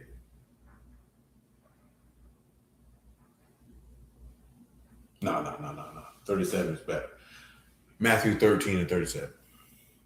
He answered and said unto them, he that sowed the good seed is the son of Adam. The field is the world, the good seed are the sons of the kingdom, but the tares are the sons of the wicked one. The enemy that sowed them is the devil, and the harvest is the end of the world, and the reapers are the Malachim. As therefore the tares are gathered and burned in the fire, so shall it be in the end of this world. Now, why did I read that? Because moreover, the profit of the earth is for all, and the king is served by the field. Now, the field is the world. So how is he? Let me get served real fast, man. Read that to you, man.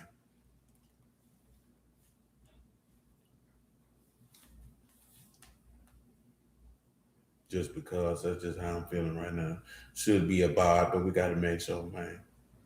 And it is to work, to serve, to labor, to do work, to serve God, to be worked, to compel to labor or work, to serve as subjects. And if the field is the world, the king is served by those subjects. The whole profit of the earth is for everybody. The prosperity of the earth is for everybody. What is the prosperity of the earth? Well, we know that Yahushua dwelt in the heart of the earth for 3 days and 3 nights, and upon raising up, you know what I'm saying? Hey, and Abraham, shall all the families of the earth be blessed. With your seed shall all the families of the earth be blessed. So therefore, from the gospel standpoint, you see how the profit of the earth is for all. Because Yahushua is the prophet of the earth, for therefore resurrected from the dead. But then when you get to the king is served by the field, he's served by the people. But then we get to the next aspect where he say, he that loves silver shall not be satisfied with silver. And we read verses that pertain to that. Because where your treasure is, your heart will be also. Nor he that love abundance with increase. This is also vanity. It's emptiness. It's nothing. Because we read that in Luke 12 and 15 Wednesday. Hey, man, take heed and beware of covetousness. Because what a man's life don't consist in the abundance of things that he possesses. And that Luke 12 parable with the rich man, and he say, nah, tonight I require your soul, is leading into what that Psalm 73 was about. The parable with the rich man and Lazarus, with the rich man dealing great in life, but then burning in hell, is literally what Psalm 73 is talking about. Let's look at Luke 16 just because. Because that's literally Psalm 73. It's literally what Psalm 73 is about. Hey, I didn't understand the latter end until I went into the sanctuary of Elohim. Luke 16 and 19. There was a certain rich man which was clothed in purple and fine linen and fared sumptuously every day. Let's look at it in Greek. What does it mean to live sumptuously? Obviously, from context clues, I know y'all know what it means, but that's not the point.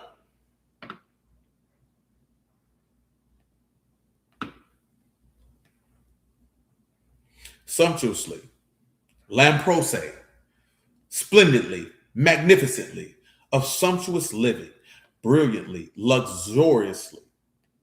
Now let's look at sumptuously in English and see what it means. Which of course is going to be the same thing, but y'all know how I'm about words. You know, forgive me, man. I used to read the dictionary every day. So when you look at sumptuous, that is an adjective that describes something very impressive, grand, or luxurious. And the way that it suggests it costs a lot of money. It often applies to rich foods, fine settings, or lavish clothing that provide deep sensory pleasure. Foods and feasts, a large multi-course holiday meal or banquet loaded with expensive dishes. A hotel room or dining hall decorated with fine furniture. Heavy velvet curtains and gold trim. High-end gowns or tailored suits from the most expensive quality fabrics. And your synonyms are luxurious, lavish, opulent, grand, and splendid. So how does that relate now? Now, when we look in a modern sense, I think Dee was telling me about this here in the city. Yeah, Dee told me about this in the city. Somebody sent their child to school in Jacksonville with $1,000 pair of sneakers on. And a nigga robbed his goofy behind for them damn shoes, man. Now, why did I mention that here? Not because Jit got robbed for his shoes because they caught him slipping, because I ain't going to lie to you. The only way they could have got them shoes off him if they didn't take him off his feet is when he went to gym. And if you thought I was taking $1,000 shoes and putting them in a locker, you lying to me. Now, if he was a ninth grader, I could see why he fell for that okie doke. But if he wasn't in the ninth grade, that nigga more food than a white-faced mule. Cause boy, I would have been in gym and I would have did nothing in gym, but I had them shoes on though, boy. But I say that because that's a part of sumptuous living. And I mention that only because people who are living at a lower class, I'm not saying the lowest class, I'm talking about a lower class, are the ones who feel the need to want to buy things to emulate the people who are living sumptuously. Why? In order to show that they are better than the poor people that they're living amongst. Nigga, we still all poor, sir. Which is why they attack women with a certain level of consumerism like this, especially with the advent of social media, particularly Instagram, where people like to compare and contrast their lives against other people. Now, that's not to say that men don't fall victim to this, but I'm just referencing this in the part of the social engineering of this particular society. It seems to this particular bit of engineering, it seems that women fall victim to it just a tad bit more. And it's usually not comparing themselves to men per se, but comparing themselves to other women. But baby, you don't know how them people living. Because men do it too. Let's not get it twisted. It's just the socialization is a tad bit different, but them niggas still doing it. Because everybody wants to appear. Listen, man, everybody saying everybody got this and got that, but yet studies show majority of Americans don't got $5,000 in the bank. You know what I'm saying? So somebody lying, man. All because you have bought into wanting to have proximity to whiteness by the ability to accrue fiat currency. You ain't even seen, you've been doped, you've been duped. You said that's foolish. When I did childcare, director told us about how parents sent their child to school with diamond earrings and a leather baby fat jacket, and the earrings came up missing. The director told the parent that they shouldn't have sent their child to school with it. Yeah, because somebody gonna take them earrings out that baby ear, man. Now, I was on this here personally. That, you know what I'm saying? Because I know there's certain stuff that D would have wanted to do, but boy, I don't trust these people, man. And I ain't gonna send my children to nobody and they couldn't talk. Because boy, I'm going to prison. You know what I'm saying? I'm going to prison. But boy, I'm gonna kill somebody about my children, man. And I ain't saying that to be tough or say that just because what other people think. Boy, I'm dead serious about that. Boy, I already been to prison, so I don't care about going. I went to prison for nothing in the grand scheme of things. And, you know, in reality, you went to prison, you know, you wanted to help take care of your people, but you also wanted to get money for yourself. So in reality, you went to prison for nothing. By them, that ain't for nothing. That ain't for nothing. Because, boy, I don't care, man or woman. Boy, I'm going to hurt you about my children. I don't want to hear I don't want no conversation. I don't want to hear nothing. I I don't want to hear nothing. We ain't got nothing to talk about. Because, boy, I don't trust these people, man. Because these people don't give a damn about your children, man. You know what I'm saying? Nigga get mad, nigga, F them kids. But now I'm going to say F your kids because you going to hell. When I say hell, you going to Sheol today, nigga. That's where you're going. You know what I'm talking about? And I'm going to wait for the police to come pick me up. But nevertheless, you know, when you look at sumptuous living, all these, you know what I'm saying, rich people, they living good. That's what Psalm 73 is about. That's what he's telling you. Luke 16:19. There was a certain rich man which was clothed in purple and fine linen and fared sumptuously every day. There was a certain beggar named Lazarus, which was laid at his gates full of sores, desiring to be fed with the crumbs which fell from the rich man's table. Moreover, the dogs came and licked his sores. And it came to pass that the beggar died and was carried by the Malachim into Abraham's bosom. The rich man also died and was buried. And in hell lift up his eyes, being in torment, seeing Abraham afar off and Lazarus in his bosom. See, that's Psalm 73. He was balling. When he died, he went to hell. Now the table's done, because when I went to the sanctuary Elohim, I considered the latter end. When I was a little girl, the school I went to wasn't the best area. I went to school with diamond studs on, and they came up missing. I can remember what happened to them. I ain't gonna lie. I ain't putting no damn diamonds in no baby hair, man. You know what I'm talking about? Much less sending them to school with niggas. Listen, man. I think it was Nas I heard say this here. You cannot go around a bunch of poor people with that type of stuff on. You got Target written on you, man. You fool to these people. These people ain't got nothing. Listen, man, it's the same way that if you doing certain stuff, man, financially, and you think going around a bunch of broke people and showing them what you able to get is going to motivate them, it's not. It's not. Unless that man or woman is going in the same direction as you creating enemies. Because jealousy and envy gonna grow. You creating enemies. You are not motivating them people, man. You not. Because people don't want to get left behind. So a lot of times when you think they gonna be happy for you, boy, them people not happy for you, man. It's reinforcing to them the level of misery that they live in.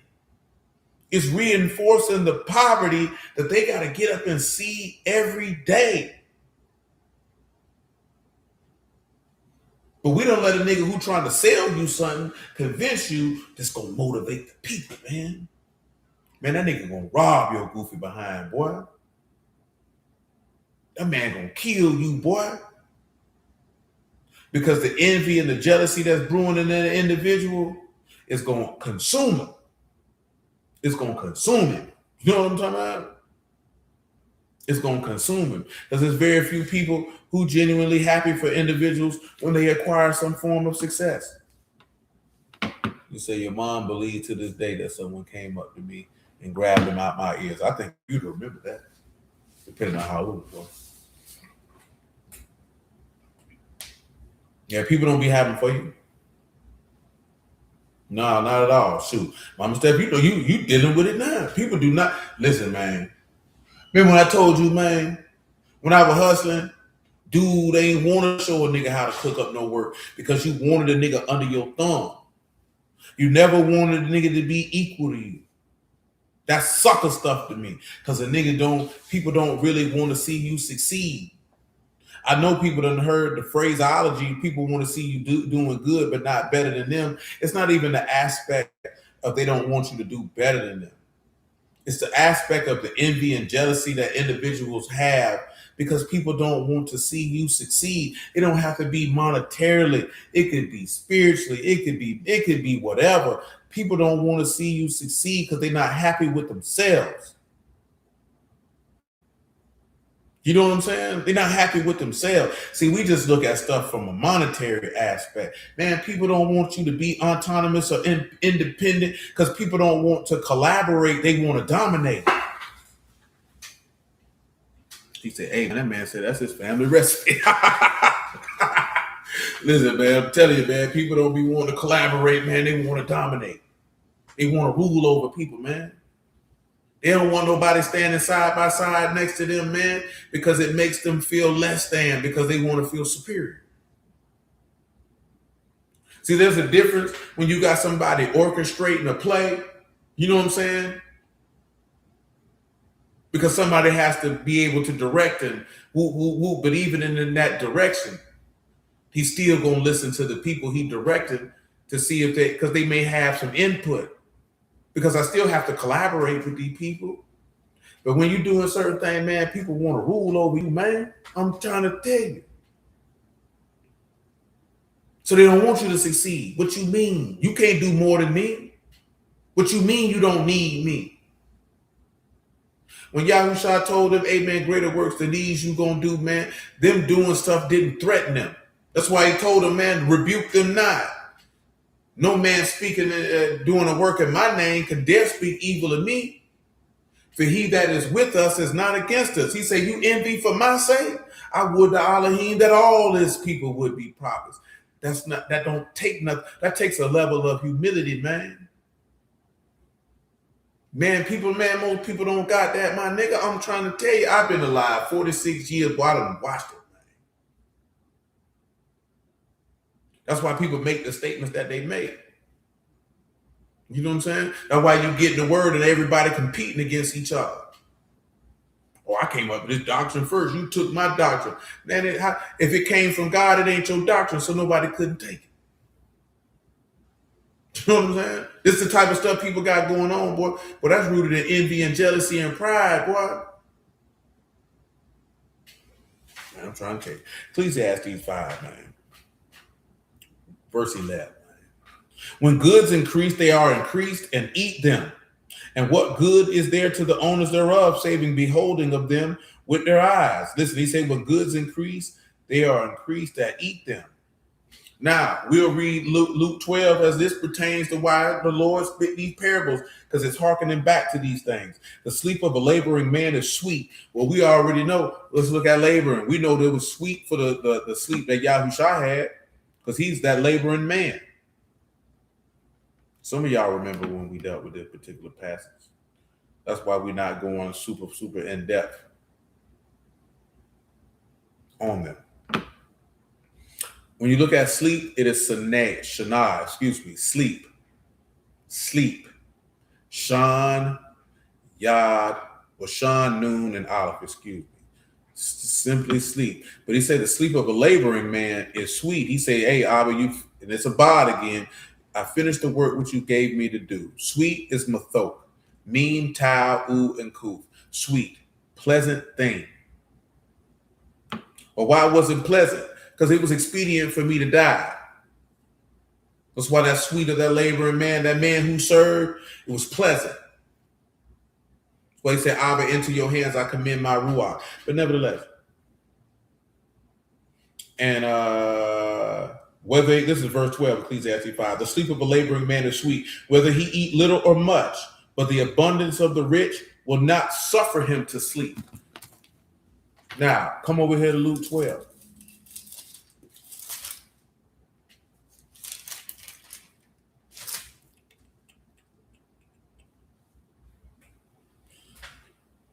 And 13 is sufficient. And one of the company said unto him, Master, speak to my brother that he divide the inheritance with me. He said unto him, Man, who made me a judge or divider over you? And he said unto them, Take heed and beware of covetousness, for a man's life consists not in the abundance of things which he possessed. He spake a parable unto them, saying, The ground of a certain rich man brought forth plentifully. He thought within himself, saying, What shall I do, because I have no room where to bestow my fruits? He said, This will I do. I will pull down my barns and build greater, and there will I bestow all my fruits and my goods. And I will say to my soul, Soul, you have much goods laid up for many years. Take your ease, eat, drink, and be merry. But Elohim said unto him, You fool, this night your soul shall be required of you. Then who shall those things be which you have provided? So is he that lay up treasure for himself and is not rich towards Elohim. Listen. That take you right back to what we can read right here in Ecclesiastes 2. Verse 18, yet I hated all my labor which I have taken under the sun, because I should leave it unto the man that shall be after me. And who know whether he shall be a wise man or a fool, yet he shall rule over all my labor wherein I have labored, and wherein I've showed myself wise under the sun. This is nothing. This is emptiness. This is vanity. That's literally what that parable is showing you. You make yourself rich to lay up treasure for yourself and not be rich towards God, and you'll find out all that stuff you built and everything you did was for nothing, because you're going to the grave today, cuz, and none of that stuff coming with you. And you're going to leave it to somebody behind you, man, and you'll find out it was all for nothing. You didn't get the benefit from it. You ain't get the profit, nothing. Listen, I just seen a real life example of this stuff being vanity. Brandon Clark passed away, played for the Memphis Grizzlies. He died from a speedball. For those of you who don't know what a speedball is, that's mixing heroin and cocaine. He had a final year in his contract worth $12.5 million. There was no clause in his contract as it pertains to death in the fashion that he died. Therefore, the Grizzlies were not obligated to pay his estate the money, and they didn't. Now, some people are in an uproar about it, but all it goes to show you that that is vanity. It was for nothing. Because whatever he had, it got left to somebody else, and even what he was technically owed, per se, nobody gets it. It's for nothing. Now, this again is for you to have a just weight and a just balance, and for you to understand. See, we again, this ain't to say to be poor, man. So for the goofball niggas in the back, that ain't what we talking about, man.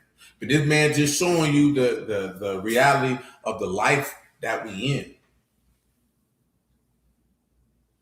Because we also can read a verse when he tell you, hey, man, whatever labor, the things that God bless you with, that's the gift of God and the joy, what he give you. So again, he's just giving you a just weight and a just balance on how to weigh these things out so that you don't invest your heart into it.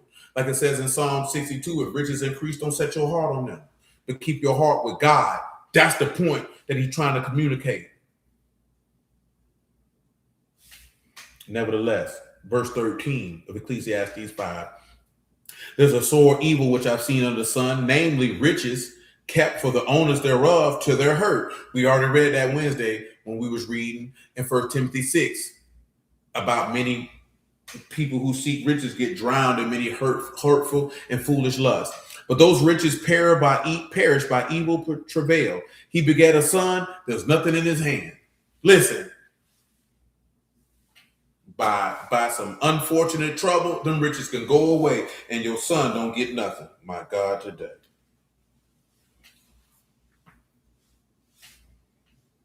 He came forth of his mother's womb, naked shall he return to go as he came. He shall take nothing of his labor, which he may carry away in his hand. We read that, and listen, I'll read it again. 1 Timothy 6, just in case somebody forgot. And we'll move on away from this particular matter. Because Solomon talked about the vanity of a multitude of things.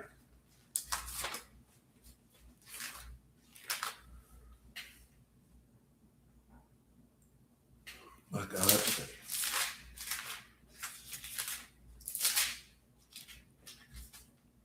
For Timothy 6 and 10, I read it 6 and 5. Perverse disputings of men of corrupt minds, destitute of the truth, supposing that gain is godliness. From such withdraw yourself. But godliness with contentment is great gain. For we brought nothing into this world, and it is certain we can carry nothing out. And having food and raiment, let us be therewith content. But they which will be rich fall into temptation and a snare, and to many foolish and hurtful lusts, which drown men in destruction and perdition. For the love of money is the root of all evil. While some coveted after, they have erred from the faith and pierced themselves through with many sorrows. But you, old man of Elohim, flee these things and follow after righteousness, godliness, faith, love, patience, meekness. Now, we talked about that Wednesday, man, when he said, hey, man, riches are with me, durable riches. See, the riches that of God people don't want. Because again, you've been so, man, that's that pie in the sky. I want my riches now. You don't want the riches of God because you would rather have transitory, temporal than eternal riches because you don't value what God's offering. Remember, we talked about that before. I can't remember what the name of the video was, but the riches of God versus the riches of this life. People don't value the riches of God because you can't stunt on nobody with them. You can't say, look at me, I'm living better than you. I'm driving better than you. That's why when riches increase, it's hard for people to remain humble. But again, at the same token, money doesn't change you. It just reveals more of who you already are. Most people are already not good people in general. You know what I'm saying? But nevertheless,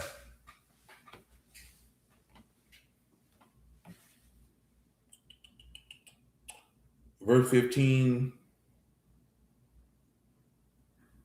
Ecclesiastes 5. But as forth as he came forth of his mother's womb, naked shall he return to go as he came.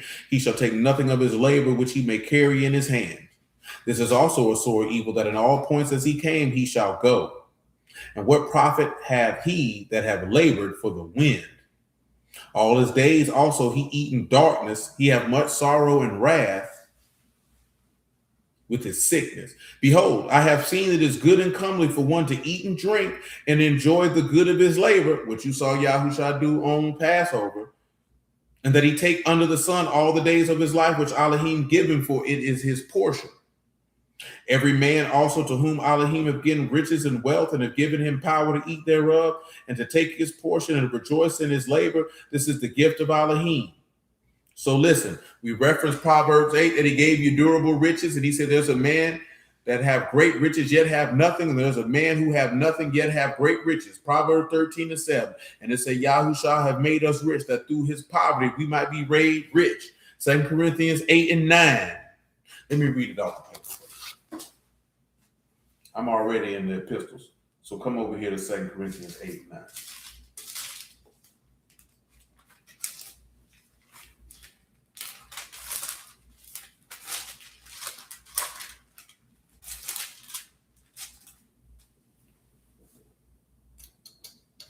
For you know the grace of our Lord Yahushua HaMashiach. This is the epistle of the Corinthians, number 2, chapter 8, verse 9. For though that he was rich, yet for your sakes he became poor, that you through his poverty might be made rich. So when we come to Proverbs 13:7, of course, which Paul is equating. Now, some people will look at this here, man, there's many terms that we can be used that I can't recall at this time because I'm tired. But for me, I don't look at the New Testament writers writing things that make it fit the Lord if we believe, which we do, what is in the Gospels when it said that he taught these men his testimony. So these men are doing nothing, but they have an understanding that everybody else don't have. Some people don't like to accept that answer. Not my business. Proverbs 13:7. There is that make himself rich, yet have nothing. And there is that make himself poor, yet have great riches. And the ransom of a man's life are his riches.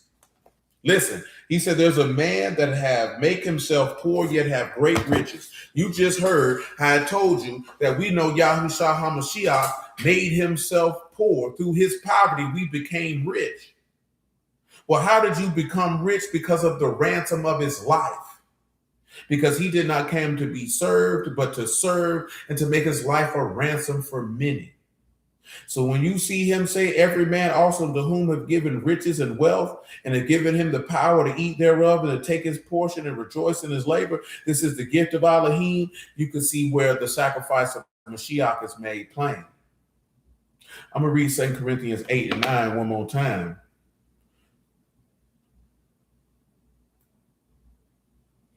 As it relates to Proverbs 13:7, and you can't leave out verse 8. But 8 and 9 tell you again that we know the grace or the loving kindness, because remember, his love is enough for you, of our Lord Yahushua HaMashiach, that though he was rich, yet for our sakes he became poor, that you through his poverty might be made rich. What is poverty in the Greek here, just on general principle? And that is torkiha, beggary. In the New Testament, poverty, the condition of one destitute of riches and abundance. Well, how did he make himself destitute of riches and abundance? Because he made himself poor, yet had great riches, and the ransom of a man's life is his riches. He made himself poor because he gave his life up. Because if the core of a man's life is his riches and he gave his life up, that's how he made himself poor. So he said that you might have life in Yahushua HaMashiach, so that him giving his life up would make you rich. So when he tell you that every man to whom Elohim have given riches and wealth, and he gave Yahushua riches and wealth, amen, you got the power to rejoice, and that's the gift of God. But see, never mind, we be carnal with it. Verse 20, for he shall not much remember the days of his life, because Elohim answered him in the joy of his heart. The Father answered the Son in the joy of his heart, rose him from the dead. Now this is giving you the perspective of godly riches versus natural riches versus contentment versus being pierced through with lusts. All of these things, it's an amalgamation of a multitude of things. But I ain't going to drag this out, because the part that I wanted to finish, I have completed. Y'all willing, I'll get to Ecclesiastes 2 more so on the morrow. I'll say hallelujah for Yahushua and the word. I appreciate y'all time this evening, and I bless y'all out the house of Elohim in the name of Yahushua. Yahuwah willing, man, we'll be back at it tomorrow. Doors open at 11:30. Prayerfully, service will start not too either before or not too long after 12:30. Prayerfully, y'all understood these things. Again, I bless y'all the house of Elohim in the name of Yahushua. I love y'all. I appreciate y'all. Yahuwah brood, nigga. You know what I'm saying? And just weigh and consider, because this is not an assailment, an attack. Amen, man. Love you too, man. On desiring to increase your monetary situation, your financial situation, is to give us a proper perspective and have a just weight and a just balance to understand things, man. And as we read in Luke 16, Luke 12, I should say. We're going to be lay up treasure for ourselves. Amen, Sister Regina. Or we're going to be rich towards God. That's the question.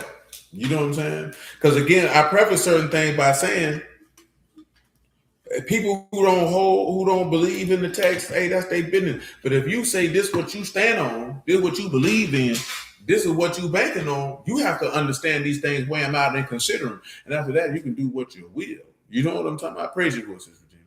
You know what I'm saying? Is what it is, going to be what it's going to be. So, Yahuwah willing, man, we'll be back at it on the, amen, man.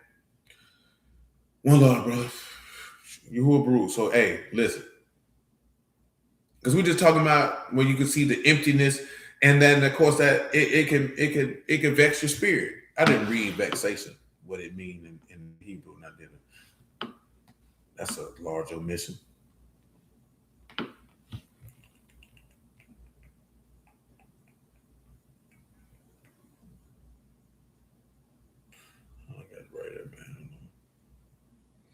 You look at vexation as ruach, Rosh, Ayin, U, and Tau, a longing, a striving, a feeding upon, a grasping after. So when you look at it, it's emptiness and a grasping for something. So your spirit is grasping for something that it can't even attain. Now, we can look at vexation and definition in English. That is a noun. It's a state of being annoyed, frustrated, worried, something that causes that feeling. It comes from the verb vex, which means to irritate or trouble. A state of anger, regret, or clear irritation. A person, a thing, or event that brings trouble or nuance. The synonyms: irritation, frustration, aggravation, nuisance, annoyance. So when you look at it in here, what are you longing, striving, and grasping for? Something that can't even be acquired. My God, today. Nevertheless, I appreciate y'all again, man. Yahuwah Baruch, man. Y'all winning, man. Till tomorrow, make it do what it do.